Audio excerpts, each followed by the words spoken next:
Opposed? The motion passes. And our first order of business, supplemental plant facilities fund. Yeah, we spoke about this last board meeting. We kind of needed some additional time to discuss the possibility of a supplemental plant facilities fund and a lease swap. And then we wanted to invite Kylie in to talk about Sunnyside and the need for a new elementary school. So she's here. I think we'll start with her and just ask her any questions that she might be able to answer for you. Thanks for having me. Well, thank you for Thanks coming. for being I here. appreciate it. Yeah, absolutely. So I know Elizabeth and I toured the school last week and kind of got the rundown on how packed it is. Talked a little bit about some of the solutions we're looking at, like with rezoning. And do you want to maybe just give us some input on what first off, your thoughts on capacity wise, where you're at, what rezoning looks like, and then if that's gonna fix it long term. Kylie, you'll need to share the mic with Kelly. You have to turn it on. Oh, thanks. Make sure all your buttons are green and to speak into them. Is this close enough? Mhm. Okay. So after we kind of spoke last week, a lot of this will probably sound similar. I think that the two biggest concerns that we have at Sunnyside being so overcrowded is just safety and then maximizing instruction for kids in the best environment possible. And I feel like I want to be clear that I'm really proud of our staff and how we make that happen with such a tight building.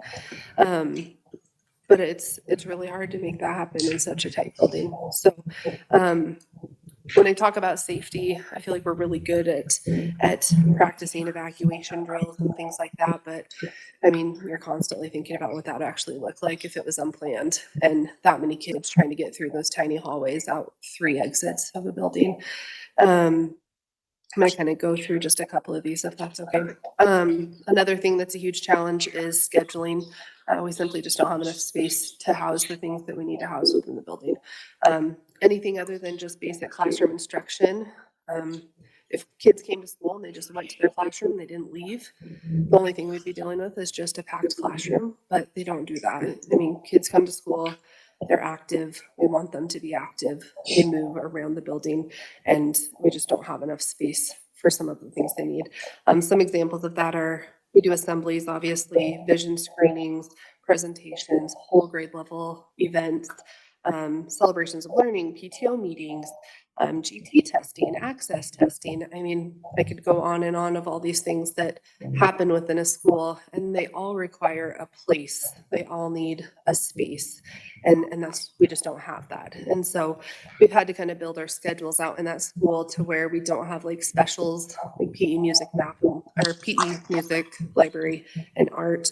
We don't have any of those on Mondays, and we pretty much pack our Mondays with everything extra. So all of our assessments, makeup ISATs, small group instruction, PTO meetings, vision screenings, assemblies, all of that all has to happen on 1 day a week. And most of that has to happen between 8:30 and 10:30 in the morning because then lunch starts and our only open space is really in that cafeteria. So scheduling is challenging. And I think for most administrators, they would agree that the scheduling is kind of wild. But it's even harder when you just don't have a place to put people. That kind of leads into the next thing. We have a lot of specialists in our buildings, speech, occupational therapists, psychologists, and we have to have them there. And I don't have a place for them. So I have my speech pathologist and her aide, or her assistant, our OT, our psych, all of their assistants, and then they work out of like a 12 by 12 room was initially built to be a closet, like a storage space. But they do all of their assessments in that room that they share. They do all their service time in that room. And in any situation where people don't have a space to do what they need to do, whether it's small group instruction, whether it's these specialists that are needing to do their job, whether it's assessments that need to happen with access testing or GT testing. If they don't have a space, then they do that out of the office, which kind of goes into the next thing. We don't have like a principal's office or an administrator's office, which ironically, I mean, that works for my leadership style. I think I've said that before. I enjoy being mobile and I like being around the building and being present and not being stationary at a desk and stuff. But it feels unprofessional sometimes, and it's hard because if you have a student you need to talk to, or you have a parent you need to talk to, or a phone call you need to take, we're not always guaranteed that we're able to take that because we don't have a space to dedicate to just that. So the room that's meant to be a principal's office now houses our health tech. It houses students who need a break from the lunchroom, which seems to be often. And then now it's housing our teletherapy for speech. So we have contracted therapists that students meet with virtually on a computer. And so that room now is serving them as well. And then the other room in our office is a conference room. And we have access to that a majority of the time, but I mean, probably a fourth of our day to maybe a third of our day is scheduled out for like GT small groups, for talent development and stuff like that, just because that's the only other space we have. Lunch is hard. It's challenging we have about 100 to 120 students in each grade level. And so the grade levels that can eat lunch on their own, like just first or third grade eating by themselves or fourth grade eating by themselves, it's manageable. But we don't have enough time in the day to do that. So we have to double up on some of those lunches. So like our first and kinder, they eat together, and that's a lot of kids. I mean, that's 200 to 240 kids that we have to get in, get fed, and get out in 20 minutes. And it's just hard on everybody to, no matter how tight we make those routines, I mean, that's still a lot of kids to get fed in 20 minutes, and it's challenging. And then we do that again with third and sixth grade, which is more challenging than K through third or K1. Specials, music is on a cart. She just kind of travels from room to room. We've prioritized keeping art having their own classroom. And part of that is just because if we moved art to a cart, that's just going to turn into coloring, which is then going to lead to behavior issues. And we've just felt that that's a really important thing, is that if we're offering art, that we're truly doing something related to art. Our classroom sizes, I think you guys would agree, especially in our grade levels that are really full. 30 kids in one of our classrooms for 6 hours a day it is too crowded. And as I showed you guys in some of those classrooms, those rooms barely have enough room for the desks themselves. And so during COVID, a lot of our teachers moved out extra furniture and stuff for social distancing. And we've just continued to grow, and we haven't been able to absorb any furniture back into those rooms. And so like our fifth grade is incredibly full. We're at 30 students in a classroom. And fifth graders are not small children at that point. And so each of those classrooms have maybe one table that they can utilize that can house maybe 2 to 3 people. And so when we talk about instruction, I mean, everything that we do instructionally is differentiated at this point. And so being able to meet individual student needs is priority, and it has to happen. And that requires the teacher being able to meet with individual students in small groups. So when classrooms are that crowded, it's hard. It's hard to make that happen. And so when there's not enough room in the classrooms, we overflow into the hallways, which then is another safety issue, because then you have these hallways just plumb full of small groups and tables. And so it's just kind of this chain reaction of, well, we don't fit here, so we'll kind of move into this space, but then that's a problem. So then we'll move into maybe this other space, which it just still comes back to there's too many kids in this tiny little area. Let's see. Kind of talked about the small group or individualized instruction. Our special education program has about 50 students on the caseload. We have a GT population of around 50 students on that caseload. Thankfully, we've been able to keep our SPED program in their own room. In the past, we have had to move our SPED classroom to used to be in the conference room.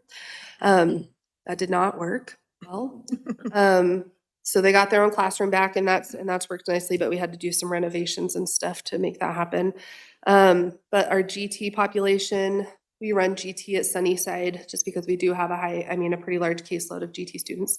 And their classroom has a maximum occupancy of like 9, which our teacher meets with individual grade levels daily. And I would say like half of them have over 9. So that makes it hard to, most of the time they're meeting in the hallway or like kind of out the doorway or in 2 different groups, or she kind of has to rotate between meeting with students. And so again, I feel like we've been really good at making that work.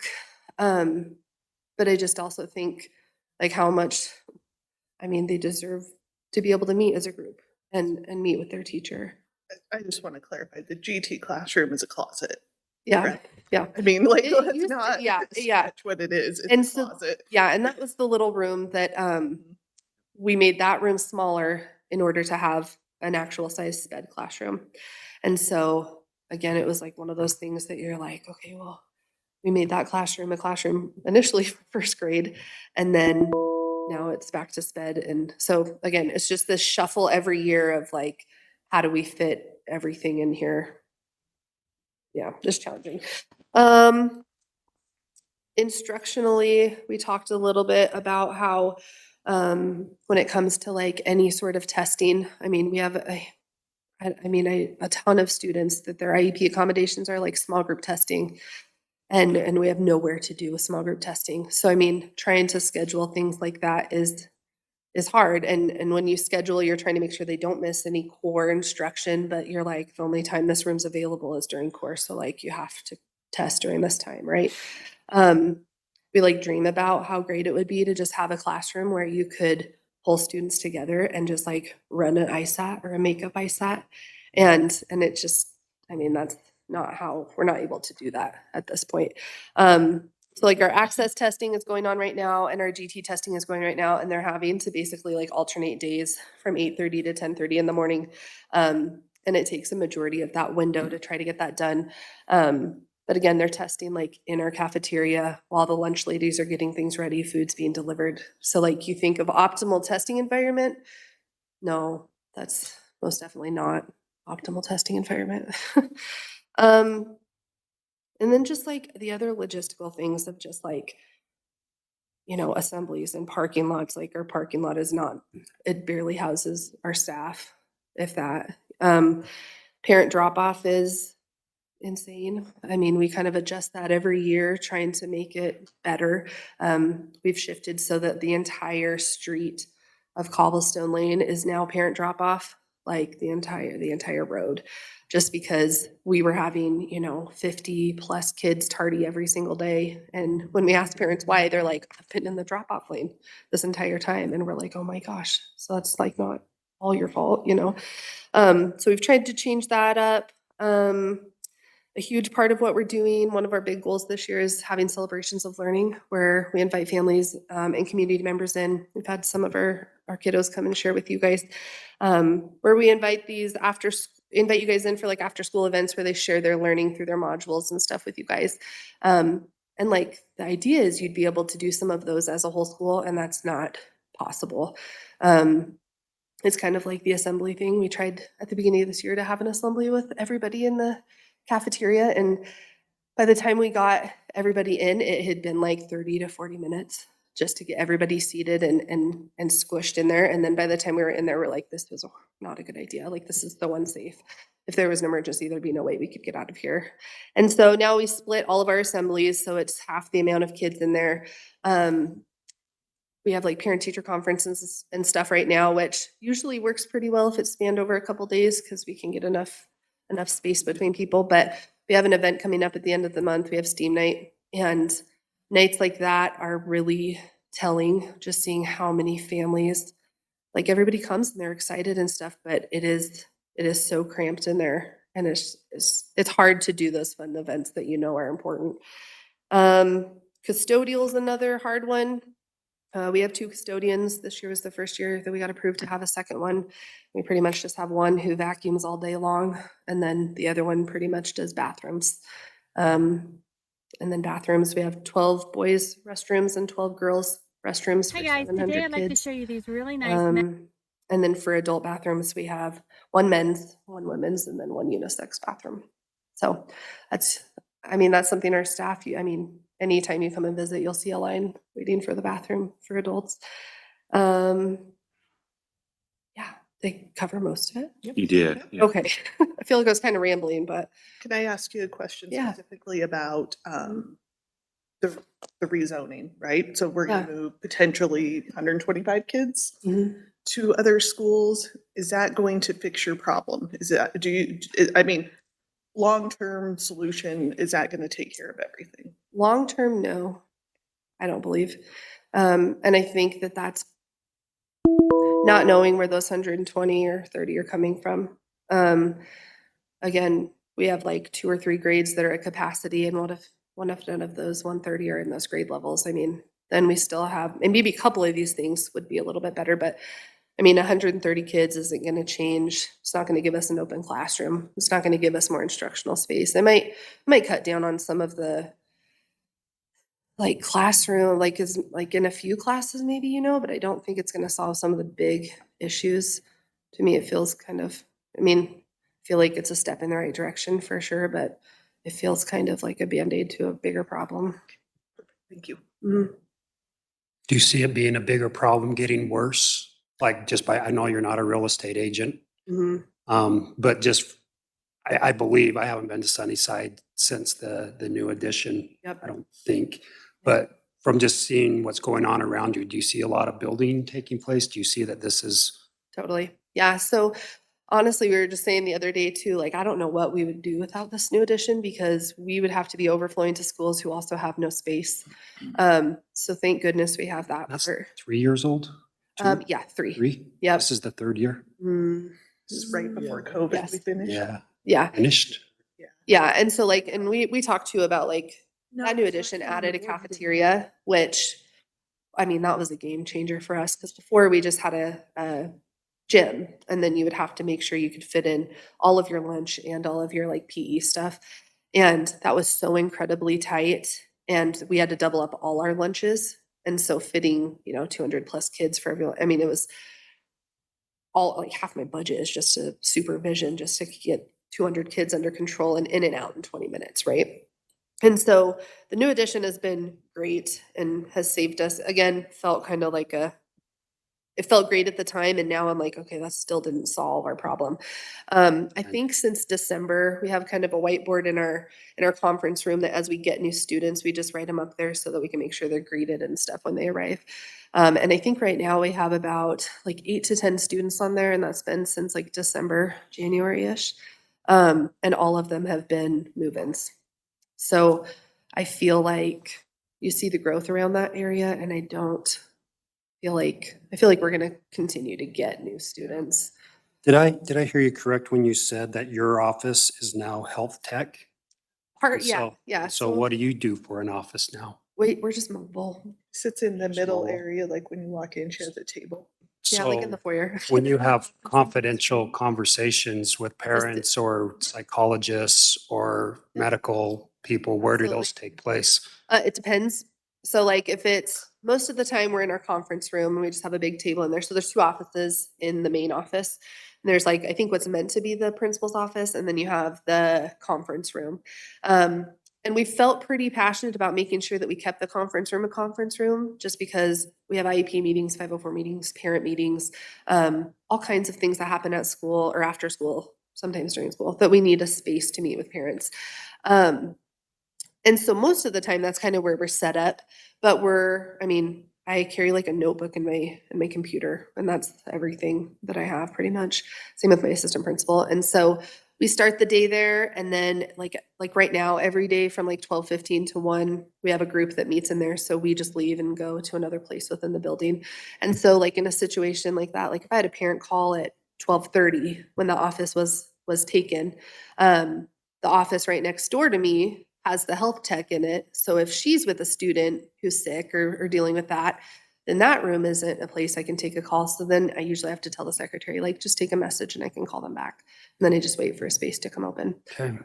Taking quite a bit of phone calls, like in our nurse's room, there's a phone in there, and sometimes that works. And sometimes there's a sick kid in there. So sometimes it doesn't. Well, I appreciate the report. Very thorough and gives me an idea. And I think the public, whoever's listening or listens in the future an idea of what we're facing in Sunnyside right now. Yeah, it's full. But like I said at the beginning, I feel like we have a really flexible, understanding staff that, I mean, they know that we're full and they've been dealing with it for years, but they're really good at making it work and making it happen. So, Don't you think it's fair to say though, too, that you can only sprint for so long? And if this is something that's expected of your staff, we could lose staff in that facility because they can't absolutely. sprint forever. Yeah, I think that we try really hard to, and I think I'm speaking for like every administrator, we try to make the best working conditions and the best culture and environment that you can make, you know. But when there's things like this that are structural system, like I can't fix this, like me as the principal, like I Can't make can't more fix bathrooms. that part. And so then, you know, teachers will be like, oh, I have an idea. Like, what if we bought a trailer? And then you're like, I don't know, like that doesn't get approved or we don't move in that direction. And so then there's just kind of that feeling of like, is anyone hearing? Like, this is a problem and we've been dealing with it for a while and our kids deserve better than that. Like, especially, I mean, it's a small community. Our teachers and our families, they talk, they know that other schools don't have this issue. You know, I mean, some do, but not, I don't think to this capacity. So I think when they hear like, I could be over at that school over there and have half as many kids, like, I know that there's differences between schools and all of that, but I think it's just hard when it's something that we feel like we can't change on our own, you know? Can I clarify something for our listeners and everyone who wasn't on the tour?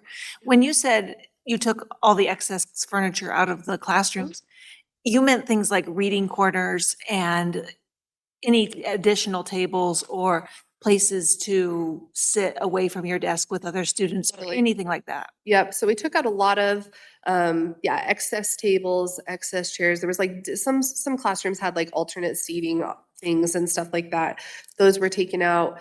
A lot of people like downsized libraries and got rid of bookcases and stuff like that. And then at the time, everybody was like upset that they had to do that, right? But then as they did it, they were like, oh my gosh, like our kids can move a little, you know? And so then they never wanted it back. And so now it's just in those train carts behind the school and everybody, I mean, we haven't brought that back into our buildings. But I think after teachers got rid of it, they're like, where did we put this before, you know? And so, and they enjoyed having some extra space for kids. And we know that about kids. We know that kids need to move. I mean, nobody enjoys sitting in a classroom in one spot for 6 hours, you know? And so being able to get them up and moving, one big part, I was telling you guys about this too, one big part of what we do at Sunnyside is crew time and gathering together as a class, not in your desks and not like teacher and students, but like literally gathering together on the floor, talking as a community. And we had our building designer in here last year and she was asking like, why don't your fifth grade teachers have that like little spot on the ground, you know, where they can all come together? And we were like, where would we put that? And she was like, well, you're right, you know? And so it's things like we know what would be like what we should be doing or what should be happening, but we're having to alter that like often to just because of the situation we're in, if that makes sense. Yeah, Thank you, Kylie. perfect. Yeah. Thank you, Kylie. You're welcome. Well, I think you probably predict what's coming. The rationale to build a school south of town, I think, is evident and strong and hasn't changed since we started working on this some time ago. And what you have before you in these two pieces of paper is the amount to build the elementary school has not changed. And then the lease purchasing finance capacity for that and what that would cost on the second page and how that would look in a supplemental plant facilities fund if the board were to choose to go in that direction. I would propose that we do that. I think this is a means to work this in a different manner rather than going down the bonding effort. Supplemental plant facilities fund, as you know, is a 55% threshold rather than a 67%. The cost The estimated tax on this sheet is 46 cents per 100,000 or $46.40 per 100,000 is the estimated value of that. So with that, I would like to encourage the board to consider this at the next work session in March, to place that on the ballot in May or May 16th. That's the next election date that would be available to us. Is this 27 million a true bid? It's not a true bid. It's an estimate, correct, Mike? Yeah. Okay. Just a reminder that I asked that our plans go out to bid, and that for me to support a bond, that we would need a more accurate bid than just an estimate. Not a complete to the T bid, but more accurate than just this is what they paid per square foot, so ours will roughly be the same. Where did this number come from? When you say it's an estimate, where does it actually come from? We took your four previous schools. Use that number. To estimate what cost of construction. In rears, really, it's farmers. Rears. School numbers, those four schools previously built, use that number as a basis of determination for this. Plus, we did this number, we were looking at here from true estimate of another city. So they're not just wild numbers. And it accounts for inflation and the increase in construction costs and labor and. Yeah, and forecasts too, so it's conservative and trying to figure out, because even if you get through this in May.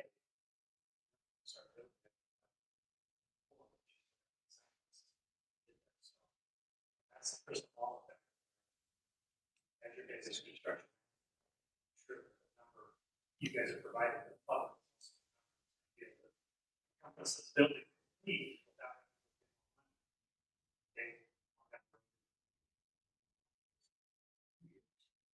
So, there are some factors in this number that, or you guys could decide. Feel like you can take that risk. So, be okay. At the end of the day, you just need to make sure that it's got the bond. And it's got to include the site development. And right now, you don't have the site plans. You have a building. You have a building plan. That building that may be coded, it's going to be brought up, maybe designed to be coded. You have your site development for your location that you do. And you have some changes in that building. District, you could modify a better system. Just improve that building too. That kind of stuff. So, if your bond is put out in your school, this state is always based on cost. Even if we were to put it out for people to bid it, all of them see the implications too. So I feel like I think that's fair. I just think we also have to learn from experience.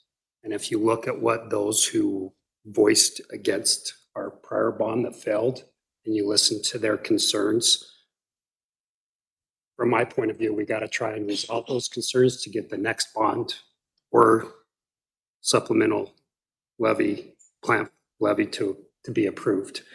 And if we just ignore those concerns and say, we're just going to do it this way anyway, in my opinion, why go to bond? We already know what their concerns are. And if we're not even going to try to address, this isn't your problem, but if we're not even going to try to address those concerns, why go to bond? We need to learn from our past. And if we can't get a more accurate, because my understanding, you'll know this, Mike, Aaron, at least I know you guys are much bigger projects, but contractor friends who do just more homes have told me construction costs have lowered in the last year, or in the last 6 to 8 have come down. Cost of lumber's down, cost of labor is down. That's kind of seasonal. Every year about this time, lumber does, it's dipped a bunch. I mean, it went from 1,400 per board square foot down to 300 for a little while last month. It's on its way back down. it'll steadily climb all the way to fall. Almost a pattern. The number is down, but also, I'm not seeing it in order to be able to lower this. Again, because things have kind of leveled a little bit. So the escalation that we were anticipating in 2024, maybe it'll be less because of that. Cement just went up $10 a yard again, so it's one of those. There's a number of products. Switchgear, electrical items are, we're seeing stuff that's a year, sometimes even longer. So really, it's created some complications, and it's hard to be as tight as we used to. It's still really loose in a lot of areas. So I'm sorry. Oh, I was just gonna say, let's say even if we had a set of drawings and we could get it out to bid, most of these people are only gonna hold those prices for 30 days, right? So, I mean, it's a number, but. That's why I say don't- it's not a number that I would hold anyone to, but I do think we have to listen. And I do think we have to come up with a closer number to what we truly think this is going to cost. Just my point of view. Yeah, I was just gonna say, how much did when did this Cottonwood school get finished in? Okay. Is it even possible? That's a question I have. And we discussed that the other day. To get to what Paul's talking about is a solid bid number. That have big design, so you guys would have confidence in finding a big design. You'd be able to do it, otherwise you're still talking. Mhm. It's still an estimate, it's still a construction indicator. But it's so the first step is authorizing design, so site development. Right out. Once that's complete, it would still be very difficult to bid that, knowing that that's.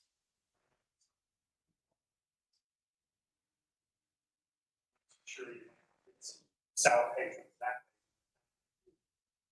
That's for them to extend it. Because you gotta understand the depth of it too. It comes from us, and there's a lot of this stuff. We'll spend hours, days, take off all the stuff, but we're not doing it. Subcontractors, there's subs, and there's suppliers, which suppliers are stuff that very people school of the sites too. And, it gets down to where these people are.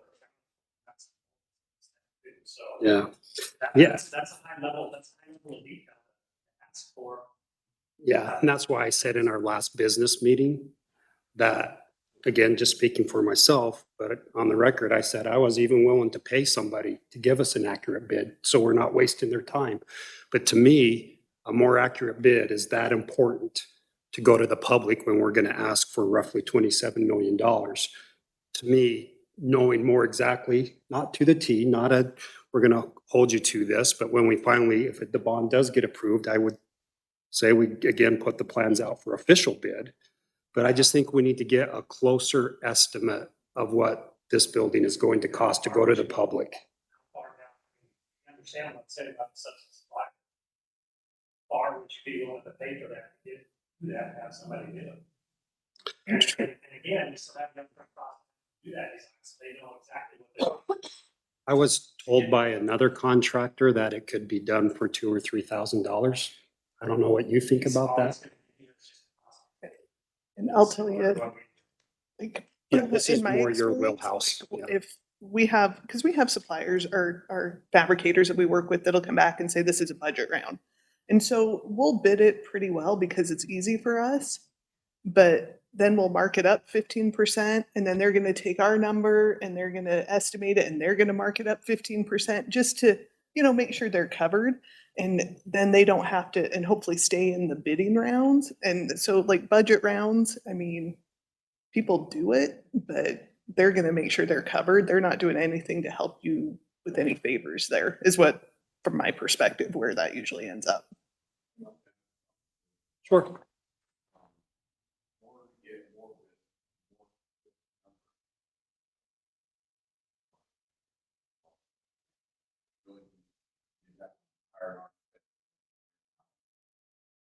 right now, a lot of guests.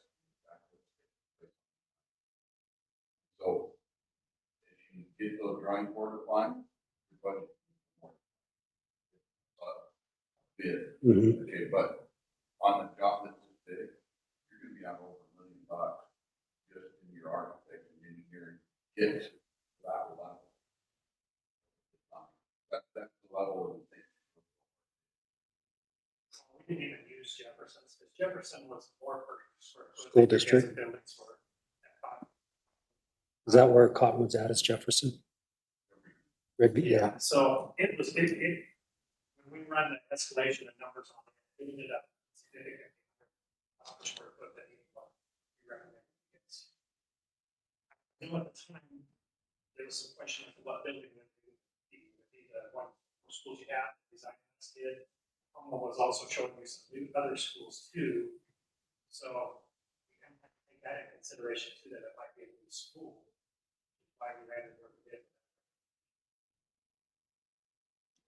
It could be, if it ends up being a school like Cottonwood. I mean, I guess the question is, how much are we willing to put into it, time and money, when we don't know if this would pass? And that's all sunk costs too, It's, whether or not it passes. I'm not the only one here, but I put everything into this last bond. I know what all of the issues are that were raised. I know why we lost.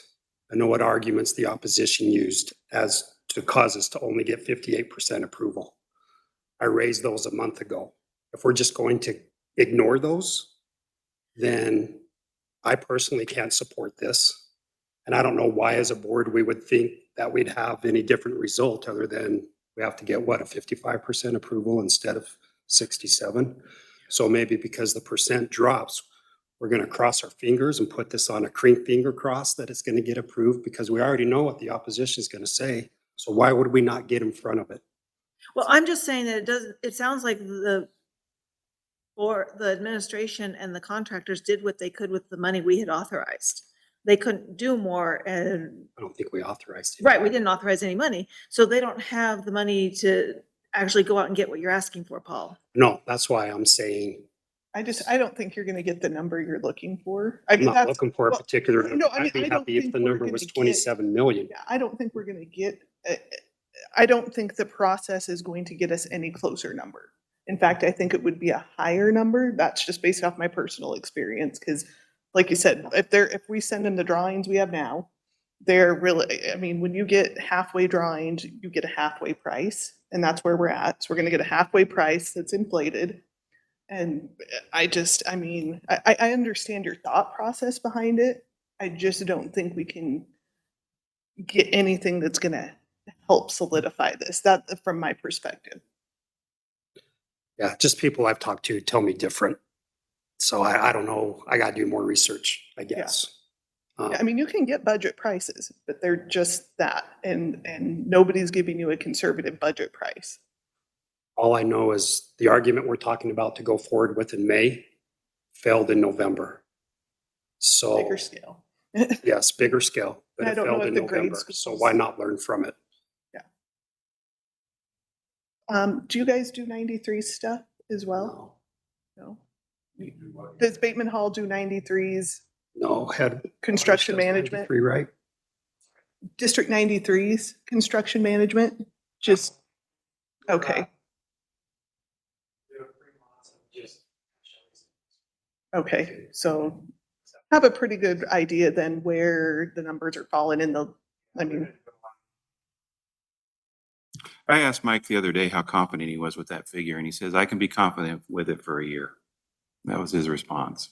I think so. And- Estimated last year. Big thing comes into play this year is what kind of escalation are we gonna have this year? Based off everything we're seeing, bid wars we're getting on bid days, subcontractors we're getting, I feel fairly confident that.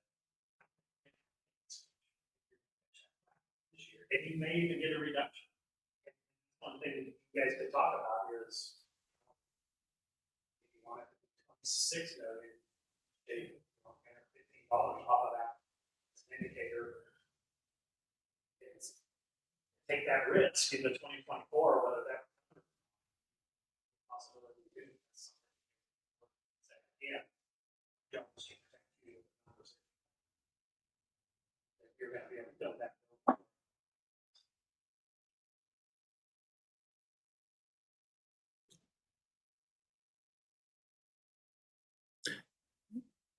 What can be done before our next business meeting in this type of context? I don't believe there's enough time. Is there?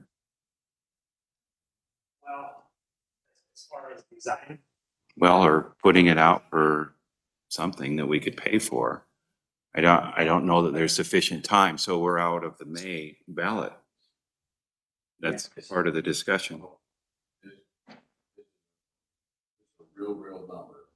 Want to make it really. Good argument. I want to be able to just, right now in November, my argument was, well, hey, these schools that cost X dollars per square foot, our building plan is X square feet, and that's how we got the number. And we got beat up hard on that explanation. How are we But ever was going to that be able more- to say anything different? To me, I feel like that was more in the high schools because again, we didn't have drawings, Oh, we that's- didn't That have. was the focus, was the high So- schools in that bond. That Right, was what so people were I just feel like the grade school, and this is just my perception, that the grade schools, people, because we built similar schools, have a better concept of what we're talking about. They know what they look like. They're not over the top. They're not super fancy.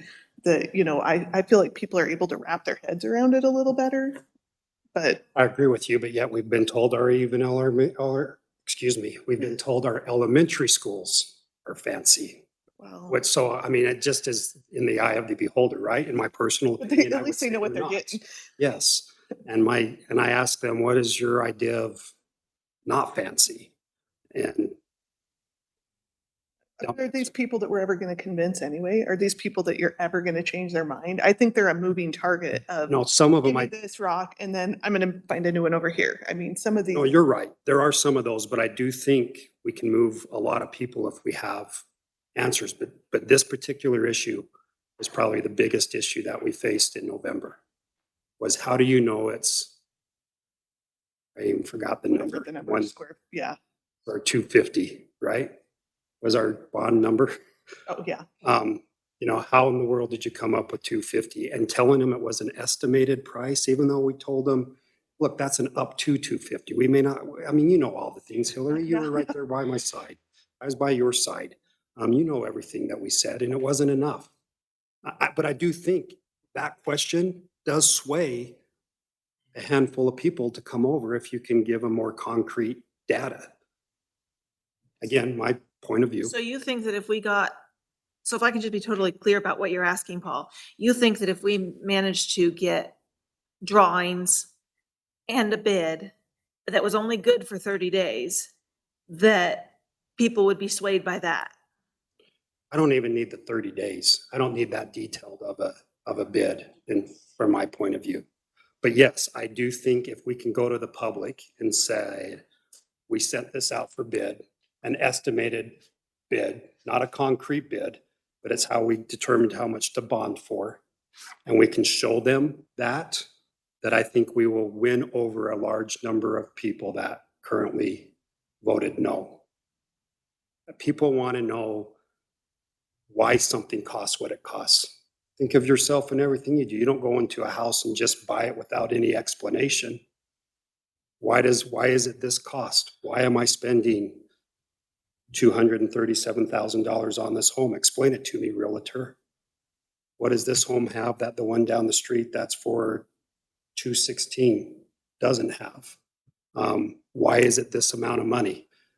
We heard that over and over. But I think that they can speak to that. Well, and I think that's where I'm confused, Mike, personally, because Steps you have to do in order to even get to be able to prepare a home. You gotta know what the home is, where it's gonna be located. yeah, And what the costs are when you go to build it. and that's where I'm confused because we were told, I think, that we have plans, that we're saving the public money because we're using the same plans that we've built 4 times. And so we have these detailed plans. We're saving millions of dollars by using the same plan. These are things that I told that I'm not sure are accurate anymore. I got to do research. But I was told that we had all this stuff. We're saving the public millions of dollars by using the same plan. I know it needs to be tweaked. I know we're looking at a boiler now instead of a heat pump. I got questions on that too. We don't need to talk about it today. I thought heat pumps were the thing. But anyway, I know there's some changes that need to take place, but I was told we had those detailed plans. It's been built 4 times. We're saving millions of dollars. These are all the things that I've been told, and I don't know if they're accurate anymore. So I got to do research. If that's the building you're gonna choose, then that's step one. But the other step, there was also public schools. So I'm unaware of that. I didn't know that. We passed You didn't out- know that? Yes, we passed out some things at a board meeting. I don't remember when. Twin Falls had an elementary school that was part of that. It had a picture on the front. So yeah, think there they was were some too of that nice. that happened. Now that I think they were fancy. And that helped a bunch, so first thing you have to do is you have to figure out, again, you're gonna use that school. I think it would be best to use that architect. So on place, and this all is engineering. You have to figure out.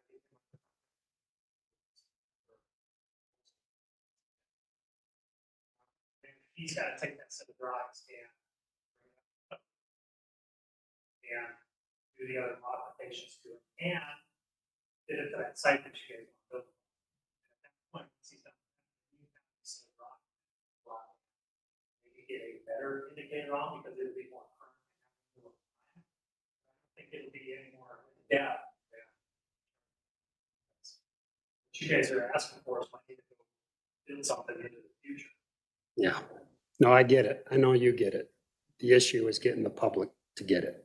So if we're going to do what Paul is asking for, we have to have action items on the next business meeting.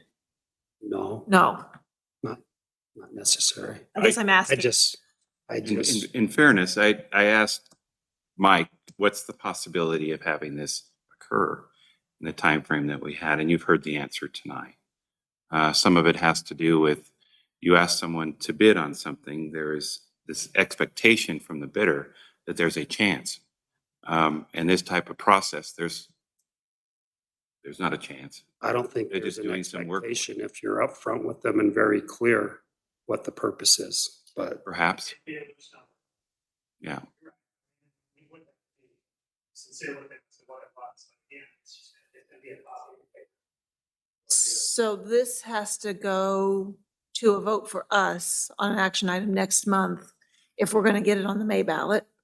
Yeah, it would need to, or you'd have to have a special meeting before the 24th of Of March. March, we could do it at. Um, 27th, I think, Dr. Shank. Or the 27th, okay.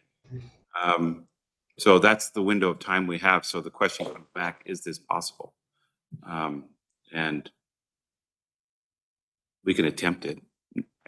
I don't know. I don't know that somebody would take a cash offer to do that work. I don't know that it's been done before, has it? And it's heading into busy season where I'm actually bidding work that's gonna break loose in March and April and May for the summer. So again, my perspective, Process you guys are going through. Did that.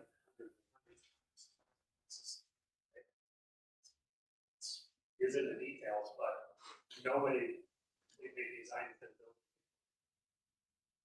Anywhere to say really that.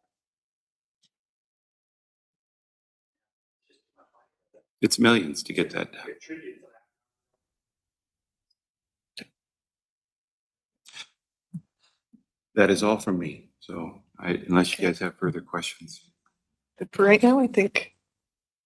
Okay, are we ready to move on to the rest of the, I thought we were having a presentation from the. oh, our Nick and, We're past start time for regular business meeting. It's okay. We could tell the people in the Right. hall they can come in. I mean, they don't have to stay out there.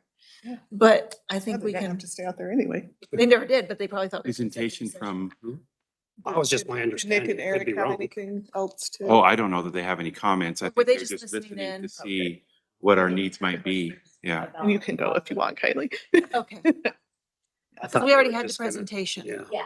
We already had the presentation. Okay. Yeah, I think you're good. Angela, I can call you tomorrow with a couple ideas.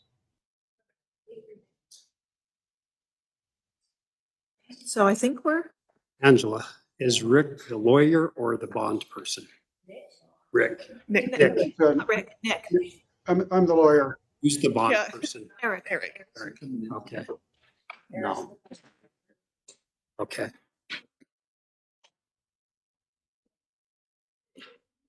Are we ready for item 2, our business meeting?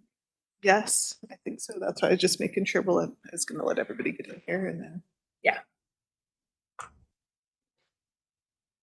Okay, we ready? Okay, we're gonna start the business meeting portion of our evening. If I could get everybody to stand for the Pledge of Allegiance. I pledge allegiance to the flag of Of the the United States of America and to the republic for which it stands, one nation, under God, indivisible, with liberty and justice for all. Okay, our first item is student reports. Is Ari here? Oh, there you are. So today was the last day. Oh, that's loud. Today was the last day of Super Bowl, and we loaded the truck with all the stuff, all the cans that we collected. Schools committee went and collected the cans from all the elementary schools in our district, and whoever has the most cans from each school gets a party that we provide for them. We had grocery stores, and we sat in the grocery stores and collected cans and asked for donations from people that came in. Businesses went into our community and asked for monetary donations or prizes to put into our raffle. Some of those prizes included Bluetooth speakers, Stanley Cups, gift cards, Sneak Easy gift card, and a Carhartt beanie. There was also a teacher raffle, and there's a security system, a teacher chair, and some like movie tickets. So the raffle is basically we just go around throughout the school and just ask people if they want to buy a ticket or multiple tickets. Sometimes people bought like $50 worth of tickets because the teachers give them incentives, and like a math teacher will be like free homework pass, and people love that, so they buy all the tickets. We also had a money blitz at the Skyline vs. IF basketball game, and we collected $1,200 just that night. All the hard work paid off, and we reached our goal of 100,000 cans and went over, and our total goal was total is 176,000. None of this could have been possible without the generous donations of our community. Drama's putting on a play February 15th through the 18th at Eagle Rock Middle School. Boys basketball game tonight at Shelley. There's a wrestling match against IF tonight at senior night, so that's cool. And then cheer did amazing at districts and qualified for state. There's also a Sweethearts dance this weekend on Saturday. What's the play? The Addams Family. I hear it's supposed to be really good. And you get in for free if you dress up as Addams Family. Wow. That's tempting. You should definitely do that. Okay, I think that's it. Thank you, Ari. Thank you. Okay, Mia from Compass.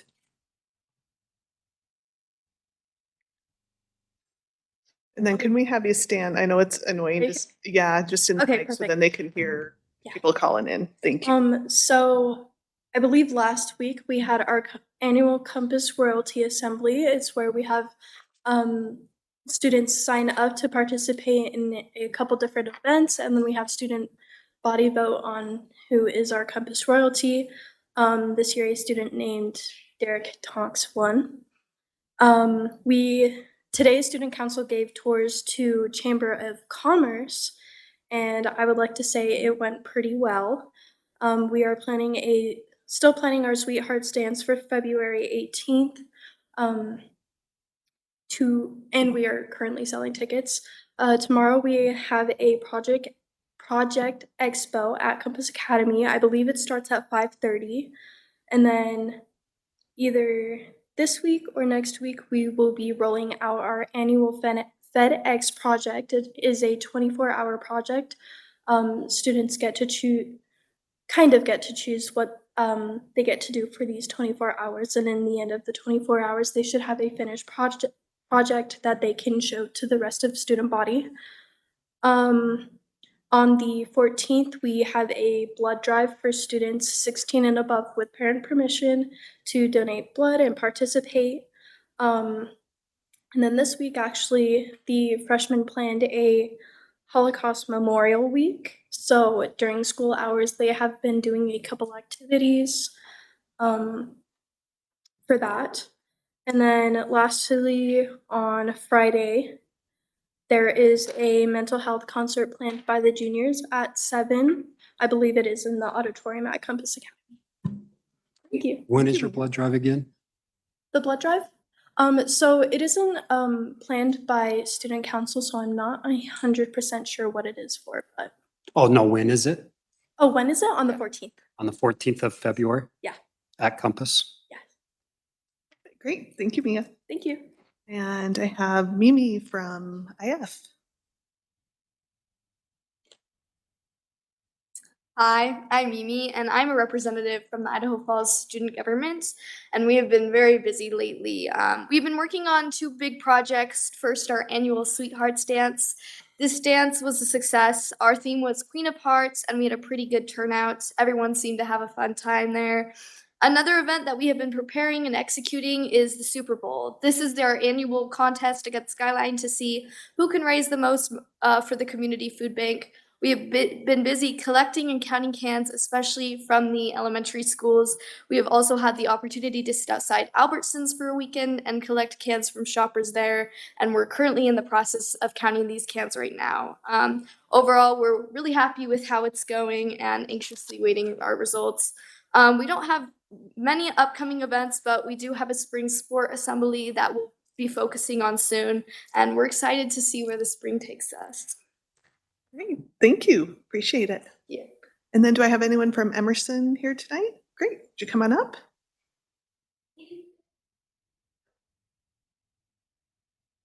And what was your name? I'm Jasmine Murphy. Hi, Jasmine. So I'm here representing Emerson, and some good things going on this month are we have a blood drive coming up on February 23rd. We have more graduates this year, more this week. We have very little dress code violations, and we are starting our new Hope Squad, which helps with people who are struggling with depression, trauma, mental health issues, and we're gathering students to represent the Hope Squad. That's great. Thank you so much. Thank you. Okay, up next is celebrations. Kelly, you want to? Fox Hollow here, City Cherry.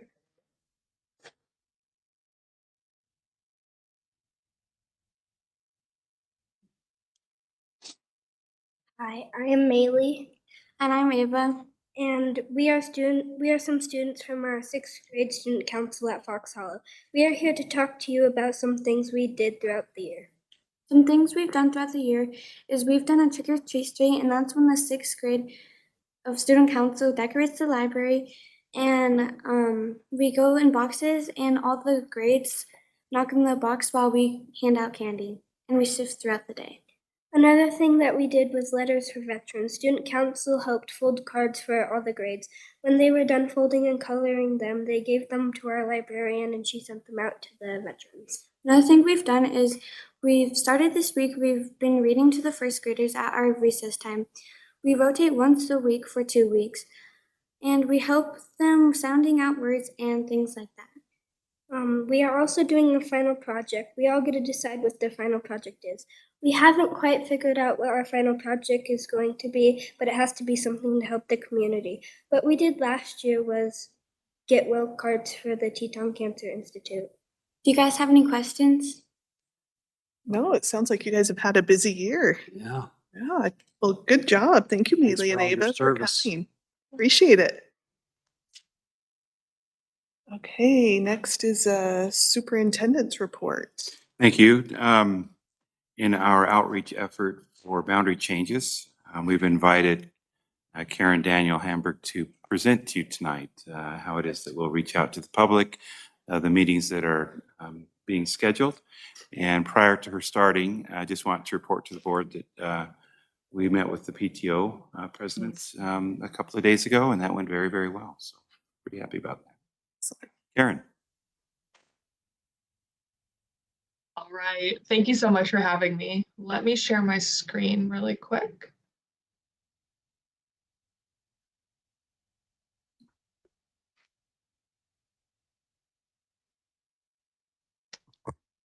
Okay, can everybody see it?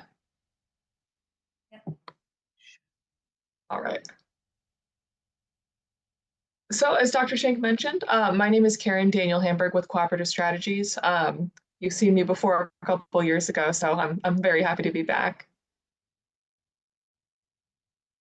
So I'm going to be going over the boundary adjustment process tonight. This arrow shows our overall process. I do have a slide for each of these, so I'm going to kind of breeze past this. But we will have a boundary advisory committee. We're going to be looking at the data and analyzing that with the committee, and on the side, we'll be creating a set of scenarios for the community and the board to view. We will have community input throughout the process, as well as transparency with a project website, and then ultimately this will be a board decision. So we're intending to bring this information or a recommendation to you in March. So as I mentioned, we do have a boundary advisor, or we will have a boundary advisory committee with this process. We are going to have representatives from each impacted elementary school boundary plus PTO members. Every impact school will be represented by boundary and parent affiliation. This is going to be a very targeted process. So we're going to have two separate committees. A committee that's going to look at changes in between Templeview and A.H. Bush elementary schools. And then another committee that's going to look specifically at Edgemont Gardens and Sunnyside boundaries. The committee is going to be charged with remaining objective throughout the process and considering the needs of all students within the district. They will be reviewing background data and actually drawing our initial boundary scenarios. When they're drawing the scenarios, they will be expected to consider the boundary change guidelines that I'm going to go over in a little bit. And then they are also charged with reviewing community feedback and using this to assist in crafting a recommendation.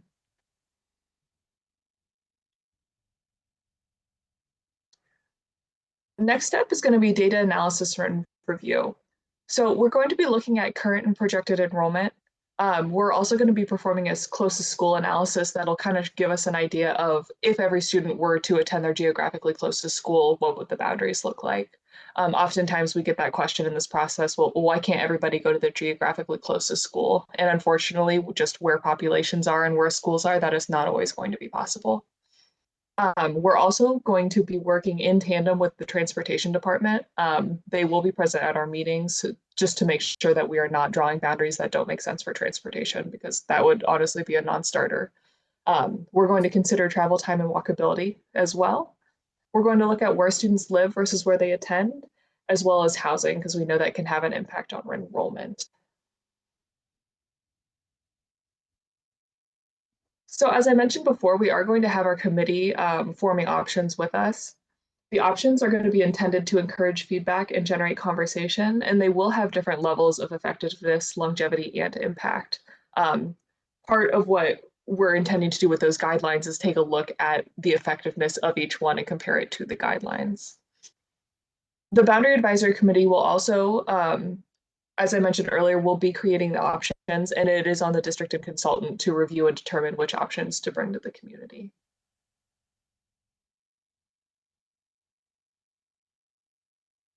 Just as with our previous processes, we will have a project website available.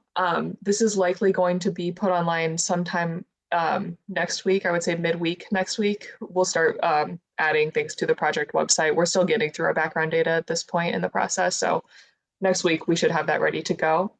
We'll also be offering a school locator for your current boundaries, the options, and the recommendations. So throughout the process, we will have this locator that will allow folks to enter their address in to a map to see where they're zoned in the current configuration, the option boundaries, as well as the recommendation once we get to that point. We'll have online surveys to collect feedback throughout.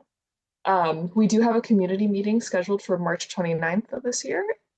And then the feedback collected will be used by the Boundary Advisory Committee to craft the recommendation. And the last step is up to you all. So the committee's recommendation will be vetted through the superintendent's team, which includes transportation. And based on our current timeline, we are intending to bring those recommendations to you on March 28th. On March 28th, we would bring the recommendation to you. Then on March 29th, we do have those community information sessions for folks to come in and ask their questions and get a better idea of what is going on in the recommendation. We are intending to wrap this process up on April 12th, given our current timeline, and that is when we would ask for board action. So looking at our overall timeline, you can kind of get an idea of what we're working with here. So tonight, we're top left on February 8th, we have our kickoff with the board. You can see when we have our committee meetings. We are doing some committee meetings together with both committees and other committee meetings without or separately. So you can see committee meeting 2A and 2B, we will be holding 2 separate meetings that evening, one for each committee. We have our first survey, which will go live the week of March 6th. Our third committee meeting where we look at that feedback will be March 14th. And then we're intending, like I said, to bring recommendations to you all during your March 28th meeting.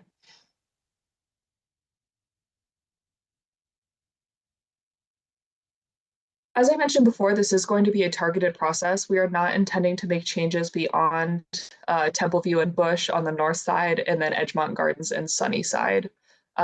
So looking at our utilizations there, you can see we do have some opportunity between Templeview and Bush to balance utilizations. Along with that, there is some development in this area, so we'll want to pay attention to that. And then looking at Edgemont Gardens and Sunnyside, it's a little more extreme in this case. Sunnyside is very overutilized, so we will be intending to relieve Sunnyside with these boundary changes. So going into guidelines, just a couple of notes about guidelines and lessons learned here. A couple of considerations: there are no prioritizations to these guidelines. Some may be in direct contradiction of others. In some cases, we could have an option that keeps a neighborhood together, but unfortunately that causes the utilizations at buildings to be wonky. So it's important to keep in mind that they may contradict each other depending on what the option looks like. And the intent with guidelines is just to provide a measurable way to compare options to each other. Why are boundaries necessary, you may ask? We use them to prevent and eliminate overcrowding at schools, keep distances traveled by students reasonable, and then allow campuses to house students safely and provide adequate services to all students. So Margaret was able to provide me with guidelines that you have used in the past. And so in this blue box, you can see these are the guidelines you've used in previous redistricting processes. So the first one would be keep neighborhoods together in support of the idea of neighborhood schools. Keep boundaries contiguous to avoid islands. Consider future growth and development. Consider school demographics. And then consider busing efficiencies and safe routes to school. Something else I think it's important to note is that these criteria are not going to be all things to all people. And no matter what happens or how much we communicate that these may contradict each other or that these will not be everything to everyone, we are going to more than likely hear some members of the community say, because this option doesn't align perfectly with one piece of criteria, it's invalid. So as those conversations come up, it's important to remind folks that, yes, we understand the guidelines may contradict each other, but they are important in measuring how effective these boundaries are. The last piece I just want to offer is that I don't think it's a secret that this is not a fun process for communities. Changing boundaries, it's tough. So we certainly want to pay attention to the longevity of any plan we're looking at. We certainly don't want to do this and then in 2 years be back at the drawing board again. So our goal would ultimately be to draw lines that are going to last. And with that, we would like to ask you, in addition to the guidelines that you've used in the past, what other factors are important to you when drawing attendance areas?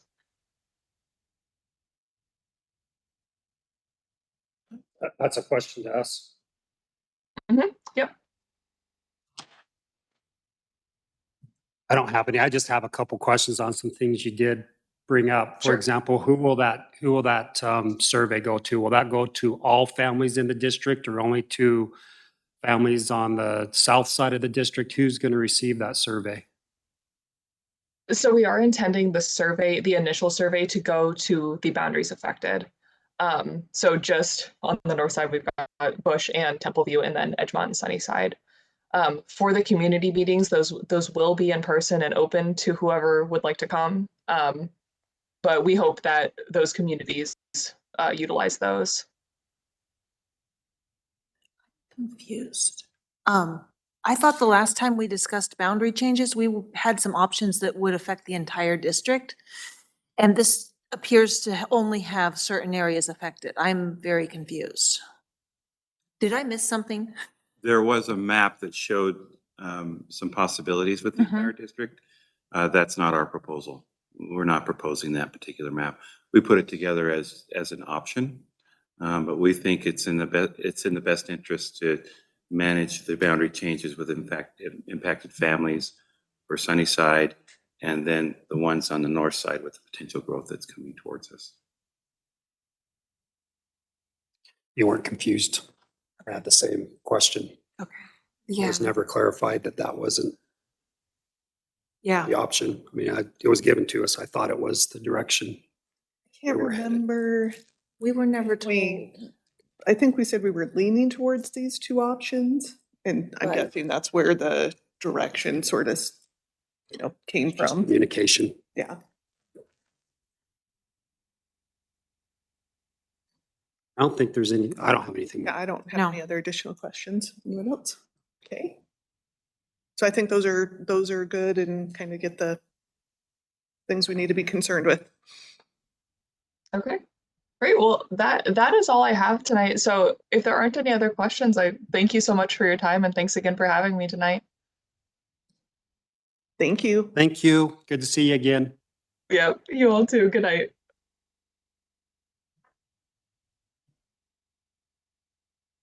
Okay. Dr. Schenk, anything else in your report? That is all. Okay. Next, high reliability school report. Sarah, like to come up?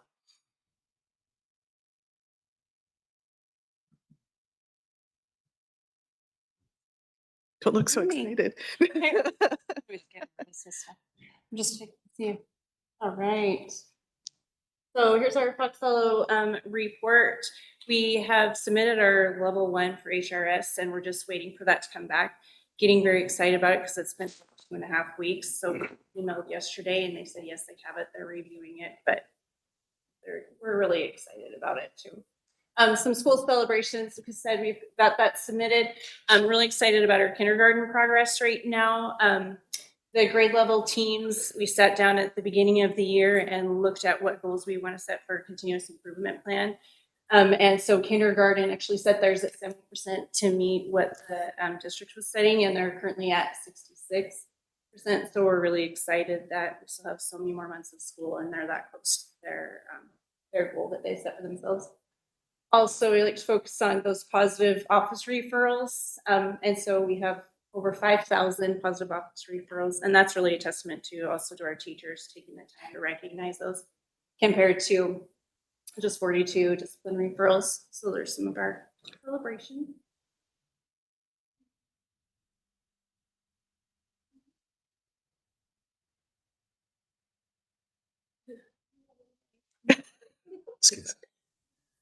Yay. Good job. You guys, you're doing awesome. I know you have a really long agenda, so I can. This one we're tracking is our progress towards those proficiency goals. So we're looking at how are we moving towards proficiency, but how are we moving also in regards to growth. So with proficiency, you can see some of the grade levels that chose to go with the district goal, which is pretty lofty. And then the ones that looked at our district, and then where was that same cohort coming in, see if we could do some stretch goals. We definitely have some work to do. I'm glad we're not at the end of the year. You can see kindergarten is moving forward, but we definitely have some grade levels where we have some work to do. We're going to put in some support. So then this is looking at first, second, and third grade, how they're growing. So, we're not right there at the proficiency, but we are moving kids. So when we look at this, really pleased with the green and the red, but the yellow kids, we're watching those and seeing how can we grow those kids that are just barely below grade level. They're moving in a positive way, but we'd like to see the trend lines a little bit deeper. This is our growth in math. And so this is our entire school. And so you'll be able to see later, but you can see on the left-hand side is the percentage of students at our school that are making their target growth.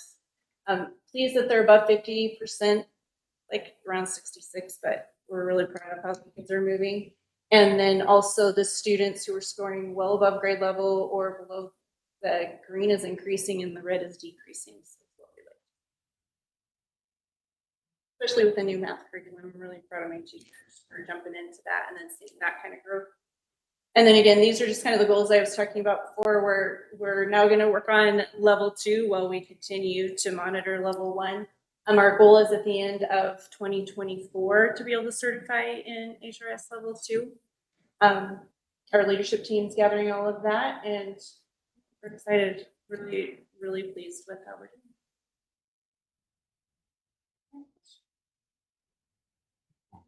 Thank you very much. You got a hidden gem back there. I think most people always, from a district perspective, forget that Fox Hollow's there because We are hidden gem. We are diving hidden back there. Yep, plugging along. Nice little secret, huh? Yes, it is. Yeah, well done. Thank you. Thank you, Sarah. Okay, finance update, Angela, anything? And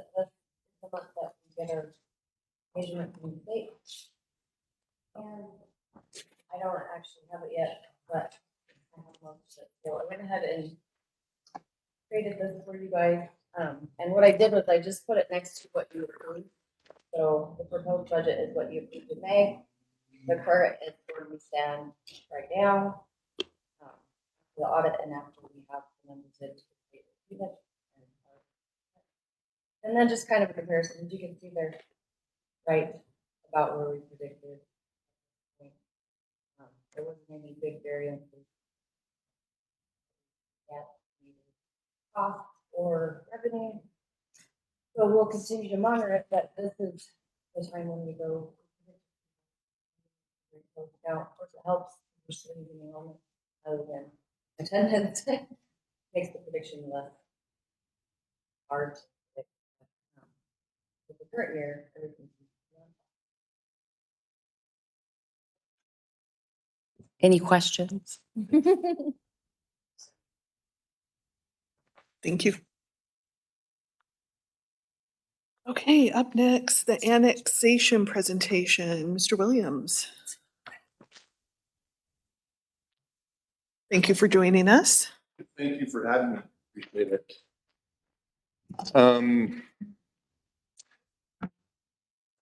That map. Yeah, I'll pull it up. Awesome, thank you. So I moved into my current house about 10 years ago. We get the map up. I live just Ammon Road, kind of northeast corner, essentially the very northeast corner of the district. We live right across. Northeast? What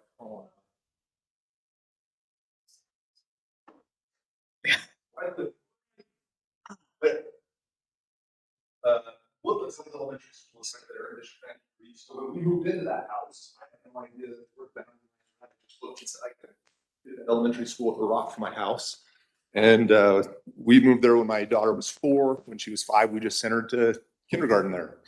Had no idea that we weren't in the right district until about 3 years later. We went to vote on a school bond in District 93. And we walked in and they handed us the District 91 stuff. And we were a little bit surprised by that. They showed us the boundaries, and that's when we found out that we were in District 91. By that time, we had a third grader and a first grader that were already in Woodland Hills. At that point in time, we continued to send our children there in large part because of the community that we were involved in. All of their friends were right around them in that neighborhood. All the people that we associated with were in that neighborhood, and also the proximity. So that combined with everybody that lived around us that was in District 91 for decades had sent their children to District 93 schools. So things were fine until my current 7-year-old, 2 years ago, we went to enroll her into kindergarten there, and they didn't have room for her. And so we ended up sending her to, well, first we found out that we needed to send her to District 91 down to Sunnyside Elementary School. We started working with the transportation department. It took about five phone calls to convince them that we were in the district. They hadn't sent a bus out there for forever. They had no idea. We finally got a bus there. And then for our 6-year-old kindergartner, or 5-year-old at the time, it was a 45-minute bus ride each way with a bunch of children she didn't know. Needless to say, for her, that was a bit traumatic and difficult, and a difficult year for us.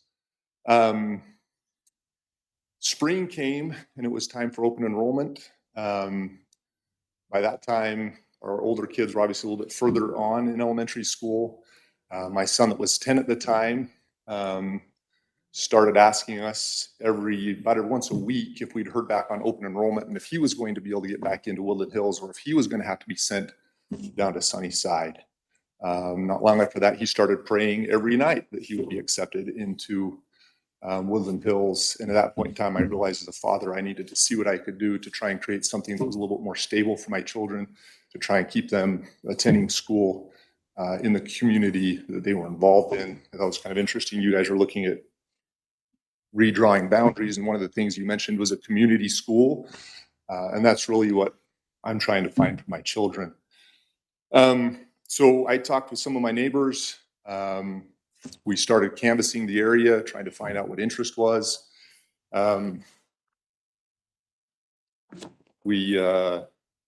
With input from neighbors, we came up with an area that's shaded, that had strong interest in this annexation.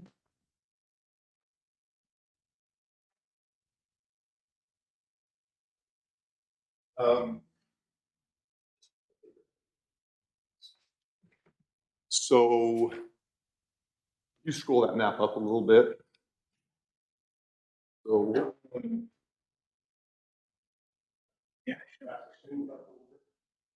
so this is 49th, this is 65th, and sorry, no, this is 65th, 81st, and 97th South. And we're just drawing when we came out to this corner, out to 97th South, there was interest. There was a couple homes there that had their children coming to district. Well, one home in specific that had their family coming to District 91 and really felt at home here, and we didn't want to displace them. And so that's why we decided on that boundary. We then started working through the process. We went around and got the petition signed. Most of the children in this area are already being wavered into District 93. I think the number that we got back from Dr. Shank's office was 7 that are currently in that area that are going to District 91 schools. And to my knowledge, I know the parents of 2 of the children, and they tried to waiver them into District 93. But we're kind of a similar situation as my daughter. And then the parents of another 4 signed our waiver. I don't know who the others are. Apparently that's some confidential information. So I couldn't access that and talk to the parents there. So on the second page that I handed you there is just kind of a written explanation, kind of expressing our feelings as parents, and our desire for our children to be able to have this done for their benefit. And that's really my whole purpose with this. is for my children. I feel that this is the best thing for them. I feel, and I think based on the response we got with the petition, that's the feeling for the people that live around us in this neighborhood, is to continue to be able to send our kids to the school that they feel associated with as far as a neighborhood. That's who they associate with, who their after school activities are with, who they play with, who they associate with, or people in those neighborhoods. So I do have a packet here that includes that petition. It also has a legal description of that boundary. Maps included showing this, as well as both school districts. That I would ask you, I think the state code says you have like 30 days or something like that to be able to collect your recommendations and then forward them on to the State Board of Education. We're also presenting this tonight to District 93 as part of that process that's written up in the state code as well. Any questions? I have a couple questions. Is your address Idaho Falls or Ann? Idaho Falls. Yes. Yep. I was pretty sure it was. Mm-hmm. Yep. Yes. Second question. Yeah, I think you're gonna ask it. Would you say 100% of the people in your purpled area are in favor of annexing, or are there some that do not? I would not be able to say with full confidence 100% no. So if it is not 100% no, why would you say it's fair to force them to go to District 93 when they're currently part of District 91? Yeah, so I don't know of anybody in that area that's opposed to this. I don't know that I'd be able to with full confidence answer 100%, but I don't know of anybody in that area that's opposed to this. Well, I guess I take that back. Anybody with children. We did run into several people who have no children, and their only concern was the tax changes, and based on that, they were opposed to it. Your taxes will go up? Yes, yep. And that was something that we made very clear when we went around and had people sign the petition, is we made very clear expected changes that they could see there with taxes. That would just be one of my concerns is, sure, there's a group of people who want to go to District 93, but if there's a group of people that want to stay in District 91, I'd hate to ignore their voice. Because obviously you guys are interested, so you're the one doing all the work. Right. And that's part of the reason why we didn't extend the boundary just all the way out south to the edge of the current boundaries, because we ran into one family in specific out there that was comfortable with their kids in 91. They felt like their kids were flourishing here, and so we didn't want to put them through that. So to my knowledge, there is nobody within this boundary that has children that oppose it, but I couldn't with full confidence say that I talked to everybody there. And my last question would be, are you familiar with the cost that would be endured to make this change? And is that something that you and your group are willing to take on? Cost in regards to what? We've been informed by our legal counsel that we're looking up towards the area of $20,000 to make this thing go through the way that you're asking it to be. Where would that cost come from? We got an Ballot email about it. initiatives. I was going to say, Aaron, you want to recap? Yeah. So I think what we want to say first, actually live in that. Mm-hmm. I respect Microphone. that is part of the church communities and things like that, right? So we don't have any opposition to what you're doing. We're just saying that if you understand that this is a new statute, it's kind of the first try at this, and we just don't want to get stuck with the bill. So we're just asking you to commit that you would take that on, because I don't think anybody's opposed to you trying this. You're entitled to do it. Bring your petition. I think it's, you're sincerely trying to help your kids. That's great. And there's a process to do this, and all that's good. But we just ask you guys, if it does come to a cost, we're not saying that it's going to go there, but if it does, that you guys could defray that. Yeah, I mean, we've done a bunch of work so far and haven't asked for a penny. And at this point in time, no, I would not expect to ask you for any money to do this. All right, with that commitment, Yeah, then 'cause I mean, part back to your costs, like every ballot initiative that this goes through, which I think it's 2, right? That it has to go through to pass, it's 93 and 91. We have to pay attorneys for that. We have to pay staff for that. I mean, I don't know. It doesn't seem like it would be a lot, but it ends up being a pretty big endeavor. Yeah, if you guys don't want to foot the bill for that, Well, that's We fine. don't want to foot the bill because we're actually losing taxable land. Yep. And I mean, there is a concern there that potentially this taxable land has a lot of revenue for the district down the road. And so, yeah, to pay someone to take it from us, for sure, we can't do that. No, that's totally fine. I do have a letter from our question. Attorney that, sorry, the letter from our attorney that I thought we were told you received as well says it would be up to probably about $20,000 between ballot initiatives and $3,000 to $5,000 for, sorry, I lost it. I think it's the surveying and the. Yeah, the surveying, yeah. So that would be where the costs come from. Yeah, I did not receive that letter, but if you're not willing to pay that, we'll figure that out. And I did have a question, however. Yeah, go ahead. If your children weren't allowed to waiver into Woodland Hills because there wasn't room, are they guaranteed a spot in there if you are annexed into District 93, or is there a possibility you could be sent to other schools within 93? And how would you feel about that? Yeah, so that's a great question. So our kindergartner that spent last year at Sunnyside, we again attempted to waiver into Woodland Hills this year. She was denied. We actually waived her into Mountain Valley. And she's done great there. And we're fine with that because, again, we feel much more connected to that community. We have a lot of people that we know that goes there. She has a lot of people that she knows that attend school there. And so it's a lot softer landing spot for her. So, yeah.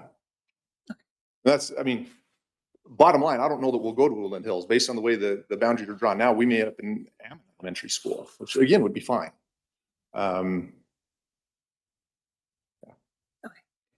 Boundaries are just interesting. Boundaries are tough, no matter where they are, because there's always someone that lives on the boundary like you do. And I remember when I was in band, I was a percussionist, but our band leader went to the trumpet group and they said, "What's the highest note you can play?" High C. Well, what's keeping you from playing a C sharp or a D? I mean, it's just right there. It's right next door to the C. Why can't you hit a C sharp or a D? And I look at boundaries as the same way. You move the line over a street. Well, why not the next street over? Why stop at that street? Why not? Where do you stop? Because somewhere there's got to be a boundary. And it's a hard thing. Look, for me, let the people decide. The biggest thing that I'm concerned about is if there's people in this area that want to be District 91, then I would probably be against it, because why? They're already District 91, why vote for them to have to force to now waiver into 91? And so I would probably be against it, and I'll go do some research on that. But just something for you to think about, right, is why the boundaries there. I can tell you why it's there right now after learning that you're a Idaho Falls address, because you're in Idaho Falls. And District 93 is county, it's Ammon. Yeah. When I first moved here, I thought it was crazy there was 2 districts. Most people still do. But I would never agree to combine them today, which is a whole nother can of worms. And I'd be willing to talk to anybody who's listening to have that discussion, but I wouldn't agree to combine them today. But I always ask, why did we end up with 2 districts in the first place? What's the history? And the story I was told was there was District 91, the city, and then there were these rural areas. And at the time, District 91 didn't really care about the rural areas. So Bonneville County School District 93 was created to take care of those rural schools. And that's how we got 2 school districts today. That's what I was told. But knowing that you're in Idaho Falls, that's why you're in District 91. I don't think there's areas of Idaho Falls that reside. I don't know my data on this, but I don't think there's areas in Idaho Falls that reside in Bonneville County School District 93. Well, there are people Are there? who have Idaho Falls addresses. I'm familiar with the more northern end, not the southern end. There are Is people there on the some northern one end who side? are assigned by the post office Idaho Falls addresses, but live in outside city limits, and I don't understand why. Oh, But okay. up at the north end, there's some people who live outside city limits. Yeah, we're Idaho Falls. definitely not Idaho Falls city limits. We're Bonneville County. Oh, well, yeah, I'm the same way. I live in Bonneville County, but I'm an Idaho Falls address, and that's why I'm District 91. But it doesn't Anyway. always follow. I just ask you to think of that Yeah, no, and boundary that's- thing. The boundary's got to reside somewhere. Yeah, And and if that's you why we chose a do- house that happens to be right on the boundary, Yeah, and that's why we drew these boundaries, was taking into account again, those that we ran into that had no interest in this. Another nice thing that's already built into Idaho code is that in order for this to pass, those that would live within this boundary has to pass a supermajority, which is a difficult thing. yeah, we know to all pass. about the super. And that includes those that don't have children. Yeah, we're all familiar with that. Yeah. But that includes those that don't have children. That'll be difficult for them to swallow this pill. So, totally understand your concern there. Can I ask a quick question? Sorry. Aaron. Just to say, one other quick thing is, I want you to know that it's not the boards that are the problem. The legislature changes to make it harder. And the Board of Education will be kind of the final arbiter here, but I want you to know the boards, I don't think the board's against you at all. Neither is 93. I've talked to 93. So please don't feel like we're trying to attack you here. Oh, no, not at all.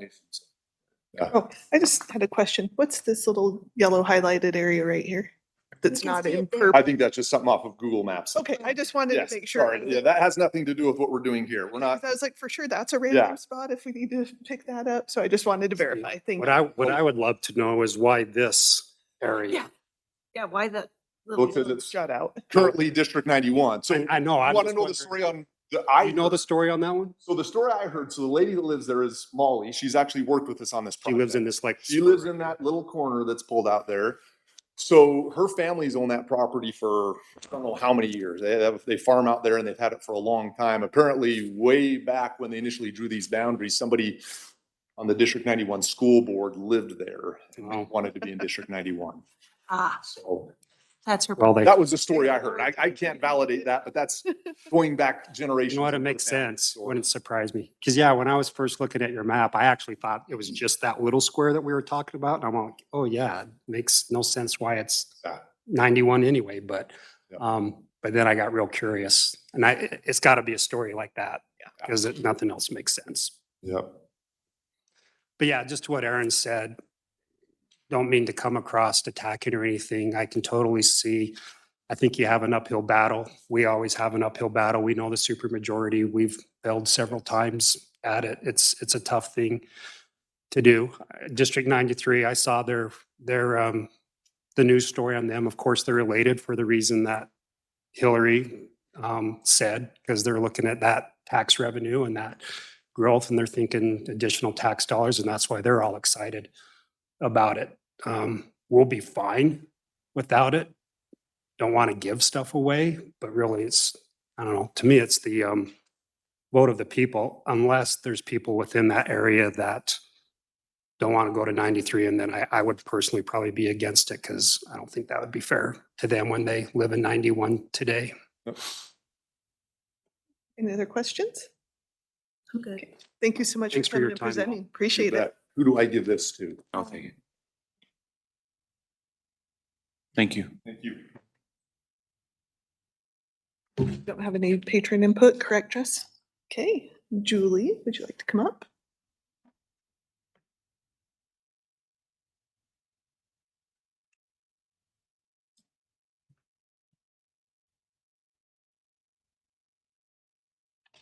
I was a little faster than I was thinking. So good evening. I just have a couple things for you. I know our agenda is really long. So on the 20th of February, there are about 10 of us that are going to head over for a lobby day. We have the day off that day. So talk to some of our legislators at the Capitol about, we're going to focus on vouchers and classified pay. That's kind of where we're hitting with that. On the 22nd of February, we have our National Bus Drivers Day. So we're in the middle of planning some fun things at our bus barn that day. We've got some kids making some special cards for our bus drivers, things like that. Negotiations are ongoing with our IBB process. We had a quick meeting yesterday to kind of draft some of our norms and ground rules, things like that. And our schools are working right now. We have our IEA Delegate Assembly coming up in April. So all of our schools are working on some children's fund fundraisers. And that's about all I have for you. Awesome. Well, thank you. Appreciate it. Thanks, Julie. Okay, now we are on to our other items, and I think we have two things there. The first is we had changed our March work session to be determined, and it sounds like we need to now have a March work session on the 28th in order to do or thereabouts to do the boundary change. Is that in spring break or is that the week after? It's the week after. Okay. So does anyone have any problems with the 28th or any other days that they have a preference? Of March. Yeah. The 28th should be fine for me. Yeah. And so that's a Tuesday. Yeah. Which would have been our normal one. So 4, right? Work sessions are at 4. Usually. Does the 28th at 4 work for you, Paul, or do you have stuff on the 28th? I'm okay. When's the CS? That's that week. It's that weekend, and that's why we had made it to. And that's why we're, and okay, then yeah, the 28th will work for me. okay, so 28th at 4 o'clock is what we will plan on. Next item is our interviews for the open trustee position for Zone 3. So in my note here, it looks like we have 11 applicants. Nice. 2, it looks like do not live in Zone 3. So we have actually 9 applicants. The question comes in, do we want to interview all 9? My preference would say I would like to get that down to a smaller number personally, but I'll ask you guys' preference on that. I would, I agree with you. If you're just looking for a agree or disagree, I kind of like our superintendent process that we went through, where we were given all the applicants. We read what they gave us, and from there we whittled it down to, I think, 7. I was gonna say 4 or Go 5. like but- 4 or 5. Well, for the superintendent, yeah, but Yeah. we just whittled it down. And then, Whittling it down. and then from there decided to do interviews.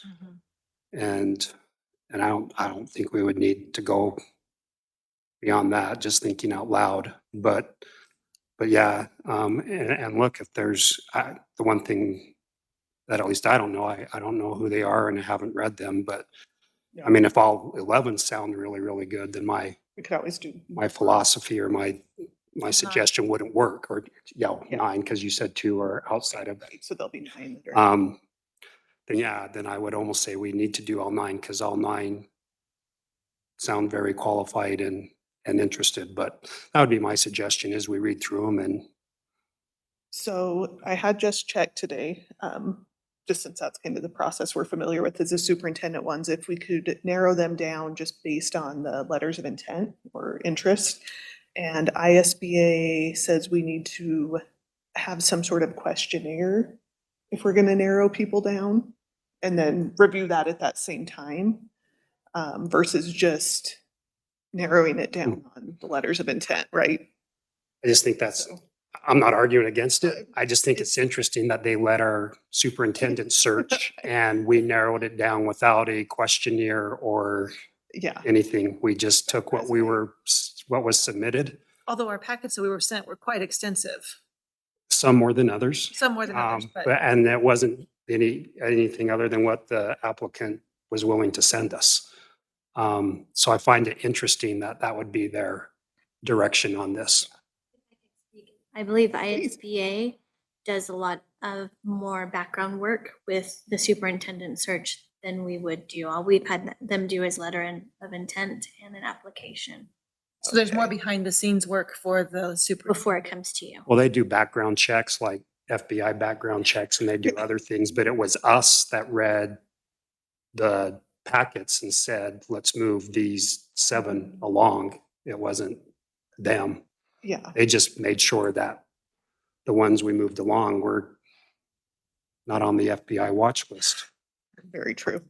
I mean, so I think we can keep that questionnaire pretty minimal, right? Like it could be like 2, 3 questions. Do we No, I need more thought- than that? We Like, just had a questionnaire that we were giving them, or? no, so this would kind of be, I think she had said there's several ways we can do it, you know. Okay. So you could just do a questionnaire and pick, I suppose, if you wanted, but I think we'd all like to meet the top choices.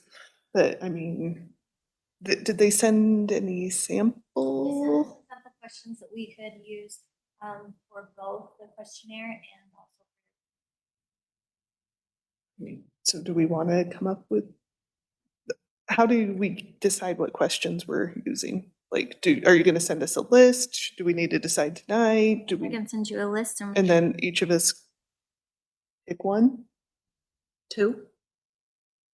Each of us pick 2? If we want to do 6 I don't know how many questions, there I are. don't, well, I just don't know how many questions we want to have them answer. Oh, true. That was, Yeah. so if we had 4 questions and then whatever, then we're abiding by the recommendation. I was just thinking we each pick 2 in case there's duplicates. There you go. The top one, and if you get your top one, great. Yeah, If not, like we you just say, default this is to- my top one, take it, and if that's a duplicate, then take this one. I You just, don't have to take more than 4 I'm questions. just laughing because the ISBA is great at giving recommendations, and then as soon as they get questioned on that, they make it very clear that, oh, it's not us. We just, you know, like their response gave to Jess the Attorney General recommendation. Labrador, they were quick to say, oh, no, we don't make any decisions. We just give suggestions. So I'm just thinking of that during this process. Like I said, I'm still confused on comparing it to our superintendent process, which I think would be on a much higher scale. Well, that's why I had Jess call today, because I'm like, if we could just evaluate the letters, it would have been infinitely more straightforward and simple, but I don't have any problem with that. So, Either. It just elongates. yeah, I mean, so I'd say get us the list tomorrow, and what's today? Tuesday, Wednesday? Today is Wednesday. So I'd say by Friday morning, have our choices back to Jess, Yeah. so she can get them out to the 9 people that submitted applications. And so then the question would come in, when next week? It's probably gonna need to be the later part of the week, so they have time to fill out the questions and get them back. So, I mean, I guess we're probably looking at Thursday, Friday-ish to review them. Talking 16th, 17th, or 23rd, I'm in 24th. the wrong month. Sorry. 16th, 17th. Because if we could do them, if we could review them on 16th, 17th, then maybe on our 21st work session, we could do the interviews. So you're thinking special session on 16th or 17th? That's, yeah. Narrow it down to the to X the number. X number, and then. And then on the 21st, do, Yeah, yeah. with that. Is there did Larry give us any times that worked or didn't work? Larry. no. Okay, then I guess we'll just I would pick a prefer, time. actually, I don't know what I would, actually, I would prefer like more like an afternoon time, not an evening time. I think either of those 2 days. That would probably work better for me, or noon, or what's your schedule look like, Paul? I can, Thursday, Friday? I can make either. I can make whatever work on those 2 days. I can adjust. Yeah, Like a mid-afternoon time would work well for me. You want to do a lunch session, a working lunch? Yeah. yeah, That would work. let's do lunch. Okay, so Yeah. let's do noon on the 16th. Noon on the 16th, okay. Does that I'll work just for be at the everybody else? district office. I'm out of town on the 16th. Okay, but this part, This part, I'm not. you're not involved in anyway. We don't need you to read the answers to the questions for this one, so. Okay, So February 16th at noon. yep.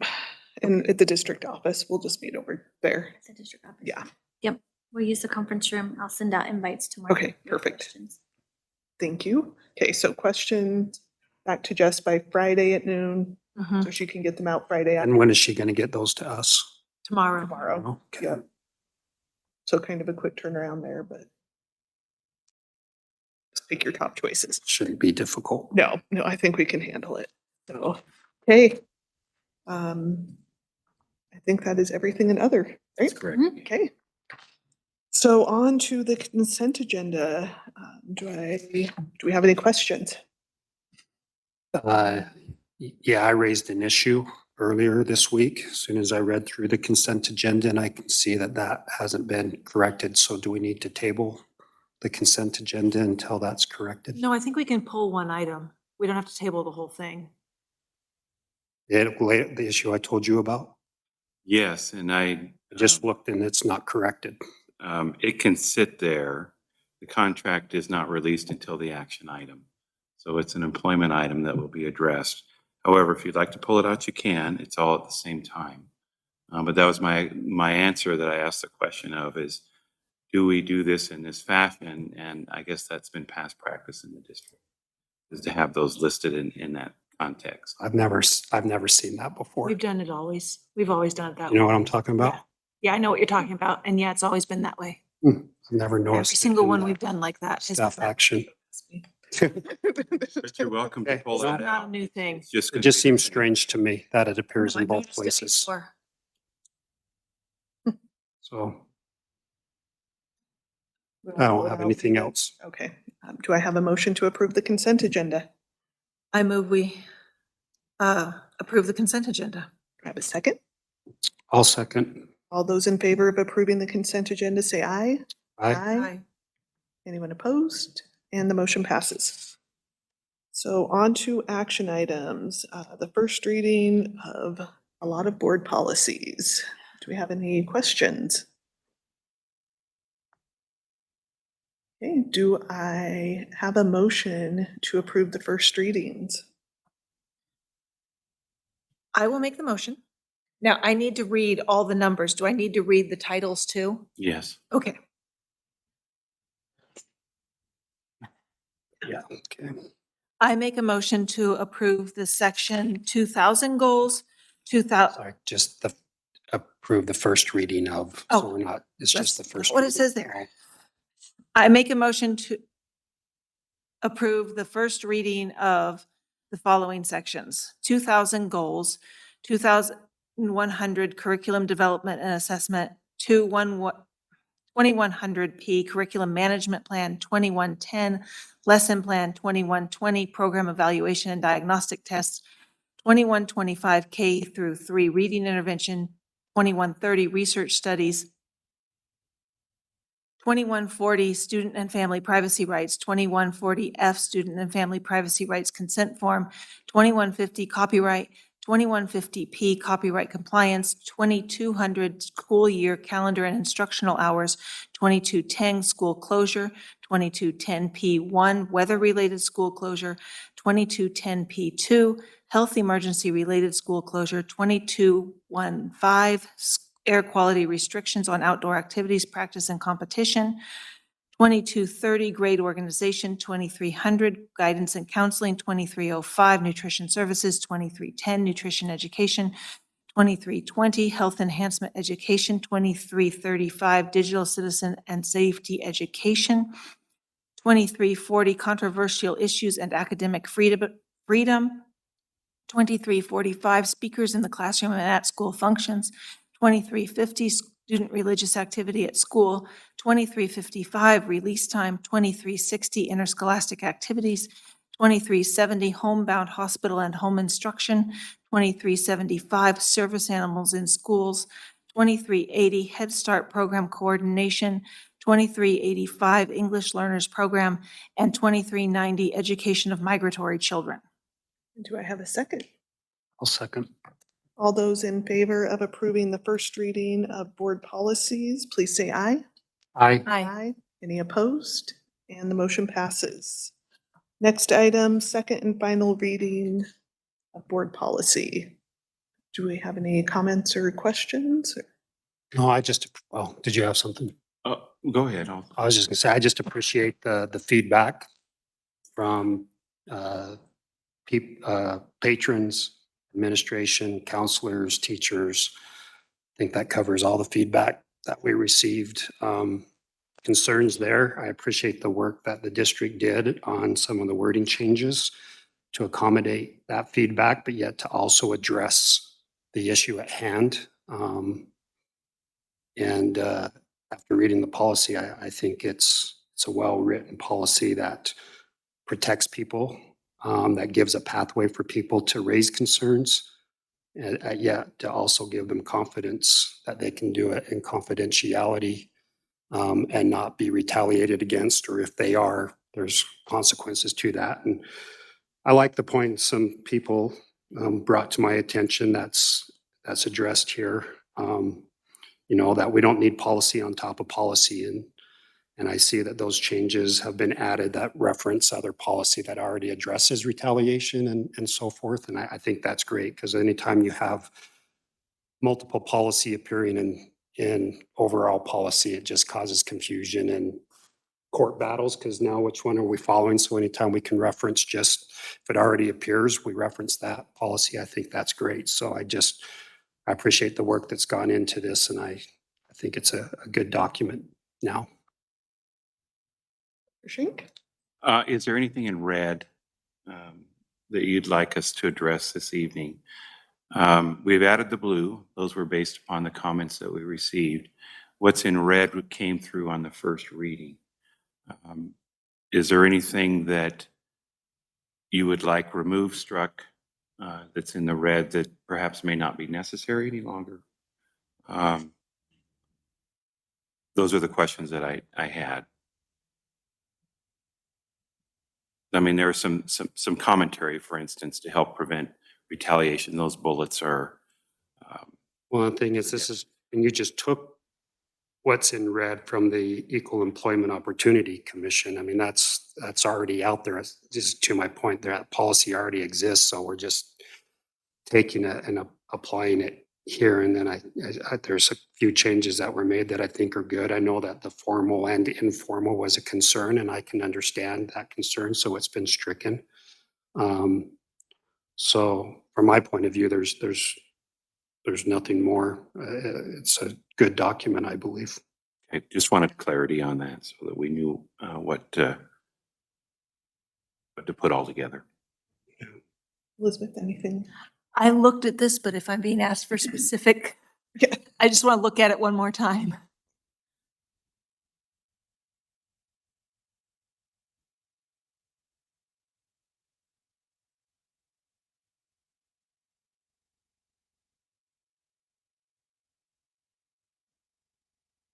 It looks good to me. Okay. Do I have a motion to approve policy 4110, public complaints, second reading? I'll make a motion to approve the second and final reading of Board Policy 4110, public complaints. Do I have a second? I'll second.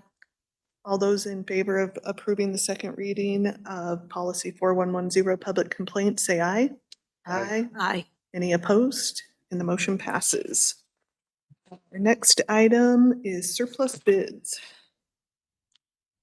Before you is a bid that was prepared by the tech department for surplus. And it's the second page that you see there. It's referencing a pure storage flash array. I got mine over. And the bid amount is $9,400, excuse me, $433. We'd recommend approval on this bid surplus item. Any other questions or comments? Do I have a motion to approve the surplus bid? I'll move that we approve the surplus bid. Do I have a second? I second. All those in favor of approving the surplus bid say aye. Aye. Any opposed? And the motion passes. Our next item is the E-rate bid.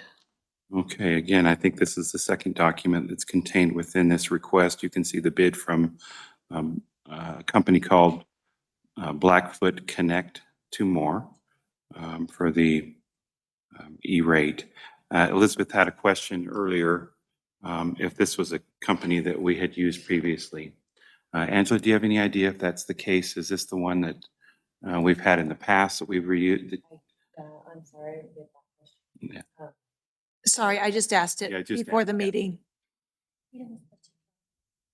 Tito, are you on with us? We wonder if you could answer that. No, I don't see him. I can check for you. Yeah, we might be able to text him real quick to get that clarified. Okay.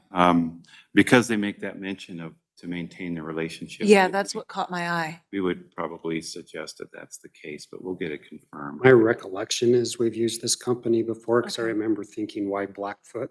Yeah, But that's the only reason I have that recollection, was thinking, why Blackfoot? So I don't speak with confidence in that, other than just I recall thinking, why Blackfoot? Vaguely. When it came to the, and it was this internet issue, provider. So I want to say it's an ongoing thing, but that's just a guess. we have a quick response yet, but this is the bid. It's our recommendation. Yeah, I was mostly just curious. Okay, so we can, do we want to? Oh, there we go. Tito, are you with us? I am, yes. Could you speak to Blackfoot on the E-rate bid? Yeah. Have they been a previous provider for us? They are. They're actually the provider we're losing this year. So they've got a great track record. We're excited to work with them again. They do a really good job for us. Yeah, very good. Excellent. Okay, thank you. I appreciate that. Yep, no problem at all. Do I have a motion regarding the E-rate bid? I'll make a motion to approve the E-rate bid. Do I have a second? I second. All those in favor, oh wait, do I have any additional questions or comments? All those in favor of approving the E-rate bid, say aye. Aye. Aye. Any opposed? And the motion passes. Our next item is the Ravston Bleacher Roof Repair Project. Very good. The attached documents, you can see the cost for this project. And we've talked about this, I think, a few times now. How important that bleacher system is to cover the technology that's underneath that building, as well as the auto tech program that's there. Are there any questions about what's contained within the bid that we can answer? We invited Bateman Hall to be with us. They'll supervise the work as necessary. If not, we recommend approval. Do I have a motion regarding the Ravston Bleacher Roof Repair? I'll move that we approve the Ravston Bleacher roof repair bid as outlined. Do I have a second? I second. Any other questions? All those in favor of approving the Ravston Bleacher Roof Repair as presented, say aye. Aye. Aye. Aye. Any opposed? And the motion passes. Our next item, the high school safety access control. Very good. The bid is there. I was asked if there was any additional documentation that I could provide the board. I sent out an email. I can't recall if it was, I think it was the day before yesterday, to give you some idea of what some of those costs are associated with those access walls.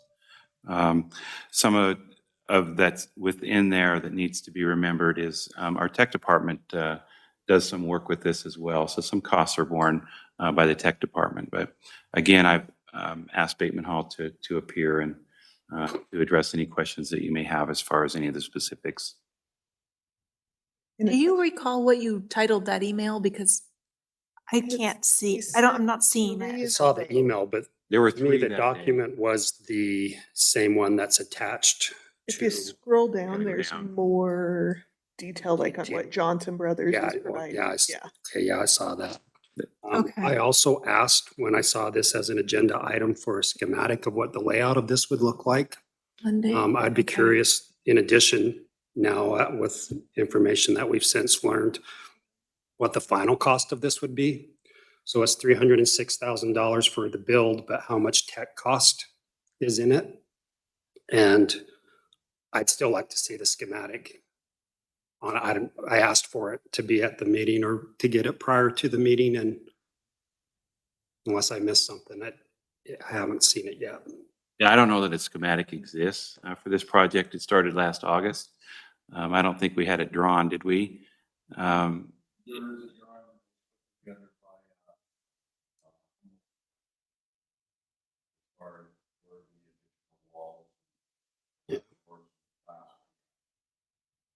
And I asked to see that on Monday, but I haven't seen it yet. So I'd like to see that. It's just an expensive project. It is. Yeah. It's, I mean, in my mind, I know I'm oversimplifying it, sorry guys, but in my mind, it's a couple walls and a couple doors. And then it sounds like our tech guys are gonna put in all the bells and whistles for an access part of it, so just breaking it in two and saying $153,000 for 2 walls and 2 doors. And then I gotta justify that to patrons. I gotta be able to see it first and understand exactly where $306,000 plus. Yeah, I know the breakdown of it, but I want to see what 2 walls and 2 doors look like on the layout of the school. Um, You know, the electrical components and all that hardware, all electric hardware goes forward, and you're running all that electrical. Go, man. Is that included in the $306,000 or is that included in the tech? So what's the tech doing on top of the $306,000? Tito, can you answer that? You're still online, I see. Yes, I'm still here. We're looking at about between $20,000 and $25,000 worth of hardware, wiring, et cetera, et cetera. So what are you doing that this bid is not covering? Because I'm hearing that there's a lot of electrical and stuff in the bid, but I'm also hearing $25,000 worth of electrical that tech is doing. Yeah. On our side of the world, Paul, we're just going to be they're running all the conduit for us. We're just putting in all our wires, all our hardware, and that kind of stuff. The door strikes and all of the access control pieces are costly. So that would be what we're doing, but they're supposed to be doing everything else, including electrical, moving pipes, etc. Yeah. Guess I'm just a little disappointed that it's something that I asked to see. I hear that it exists and it's not here. Share screen maybe. He's away at a conference.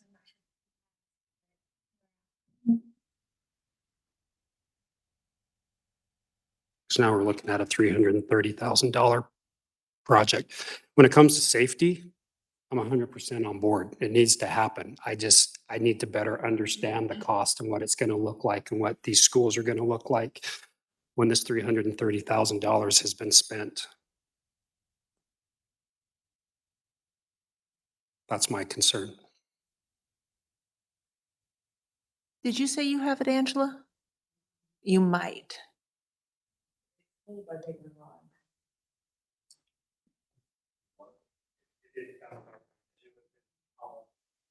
Hummel, okay.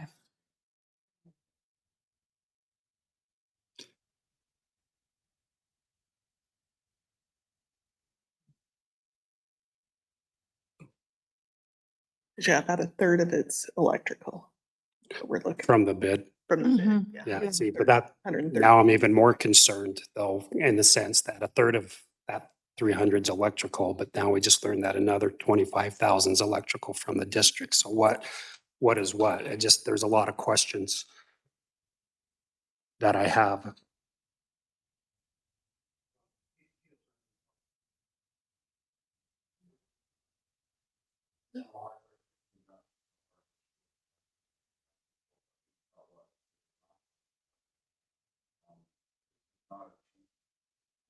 There is a way to save costs on these entries. For example, when you don't need every report entry.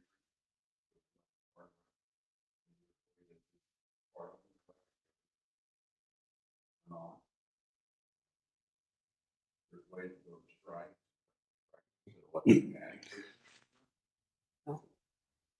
Just my concern though is I know zero about what you're talking about, but I'm being asked to approve a $330,000 project. I'm not against it. I just want to understand it.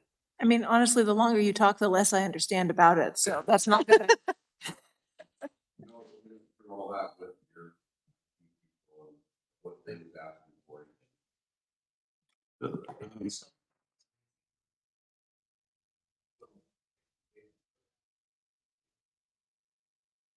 Yeah. I just need to understand it to approve $330,000. We'll recommend tabling until the work session. We'll bring. Maybe we can We'll see. provide that, yeah. And if Tito could maybe come and walk through like that, how they work, because I think that's part of it, like when you're talking strikes and Yeah. it's a door, right? There, sorry. So maybe we can have him We can have more walk detail us through ready. it a little more, and then if we I'd could certainly be include- happy. Yep. Yeah, So we're talking about the February yeah, 21st? yeah. Yeah, we're 2 gonna- weeks. that one is- Yeah. Yeah, because I don't think it'll take it super long. No, I don't think so. It's, Yeah, And are we okay having that as an action item since we normally I don't have a don't? problem with that. Yeah, so that's let's fine, let's yeah. Put it on there and put the action item on there too. I just ask that we get the information before the 20th, Yep. long before. Yeah. Like this week would be great, so we can look at it and study it and understand it. Or early next week. Or early next I week. I mean, mean, it's it's Wednesday. Wednesday There's a couple night. days. Sounds like the information's there. It just needs to be gathered and sent. But early next week would be fine. So do I have a motion to table? I'll move that we table the high school safety access control. Do I have a second? I second. All those in favor of tabling the high school safety access control, say aye. Aye. Any opposed? And the motion passes.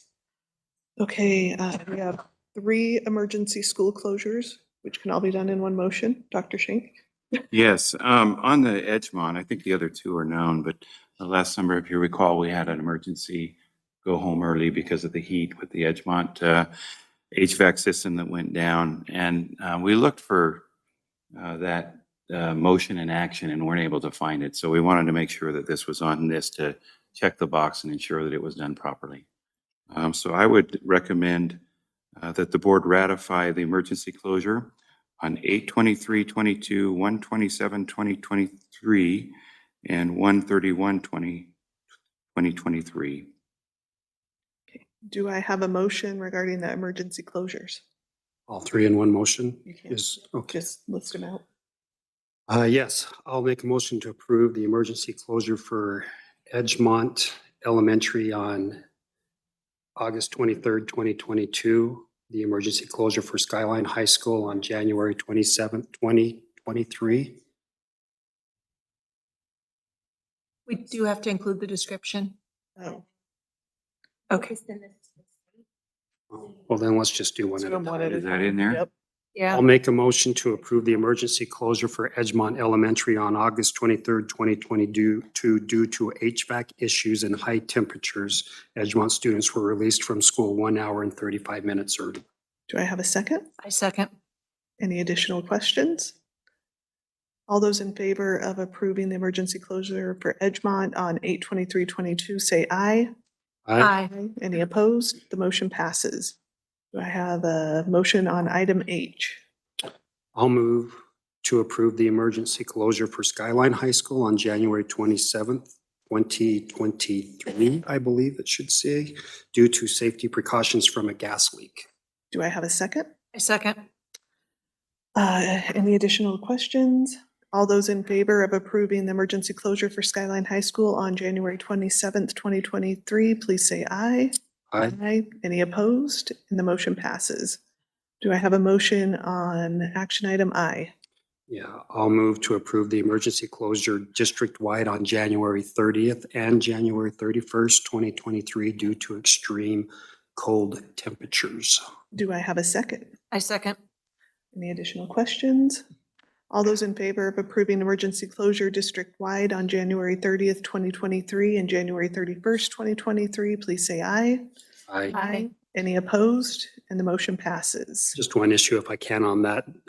Dr. Schenk, we have extended all of our, what we call snow days as for emergency leave days. Is that correct? Grades 4 through 6 and 12th grade. Those are the critical areas. 4 through 6 could miss like 1 hour more. And I think we're at the limit with our 12th grade. And so if something did come up, would it then have to be addressed during spring break type thing, like one less day, or what is that? Yeah, At the end. we'd have to do a makeup day or work towards a remote learning type option. Just curious. My kids thought snow days were great until I told them that. Yeah. Usually goes that way. Yeah. Okay, action item J, employee 2022-2023 F. This is pertaining to a leave of absence request. The letter is before you. It's our recommendation for approval. Any questions, comments? Do I have a motion regarding action item J? I'll move to approve the leave of absence for employee 2022-2023 F. Do I have a second? I second. Any comments? All those in favor of approving the leave of absence for employee 2022-2023 F, say aye. Aye. Any opposed? And the motion passes. Action item K. Action item K is in reference to a release from contract. That information is contained within your packets. Okay. Our recommendation for approval. Any questions? Do I have a motion regarding action item K? I make a motion to approve the release of contract for employee 2022-2023 G. Do I have a second? I'll second. All those in favor of approving the release of contract for employee 2022-2023 G, say aye. Aye. Any opposed? And the motion passes. Action item L, the Civic Center use agreement. The use agreement is in your packets, and we've been holding for the city to complete this. They were going to attempt to do a consolidated use agreement type of item for us, and just weren't able to get that done. So they came back with this one. You'll notice that it's only for 5 months. It's typically a year long, but here we are. And so it's before, usually we do this in August. And you can see that it's already been signed by Mayor Casper and references most of the things that were in it before. So we recommend approval. Do you have any questions regarding this? The only question I have is just the term. Basically, it's being backdated to November 1st, and I want to make sure, Aaron, that that was when we're signing a document, a contract on February 8th, that it's being backdated to November 1st, or the term that we're okay with that. It seems like it should start today because that's when we're approving it today, but. No, it's common practice when you're negotiating like that, to go back and back. Okay. So That's the only thing I had. Okay, do I have a motion regarding action item L? I'll make a motion to approve the 2022-2023 Idaho Falls Civic Center for the Performing Arts Use Agreement. Do I have a second? I'll second. All those in favor of approving the 2022-2023 Idaho Falls Civic Center for the Performing Arts Use Agreement, say aye. Aye. Aye. Any opposed? And the motion passes. Do I have a motion to adjourn? I'll move that we adjourn because I'm already going to be late for Do basketball. I have a second? I second. All those in favor of adjourning, say aye. Aye. And this meeting is adjourned.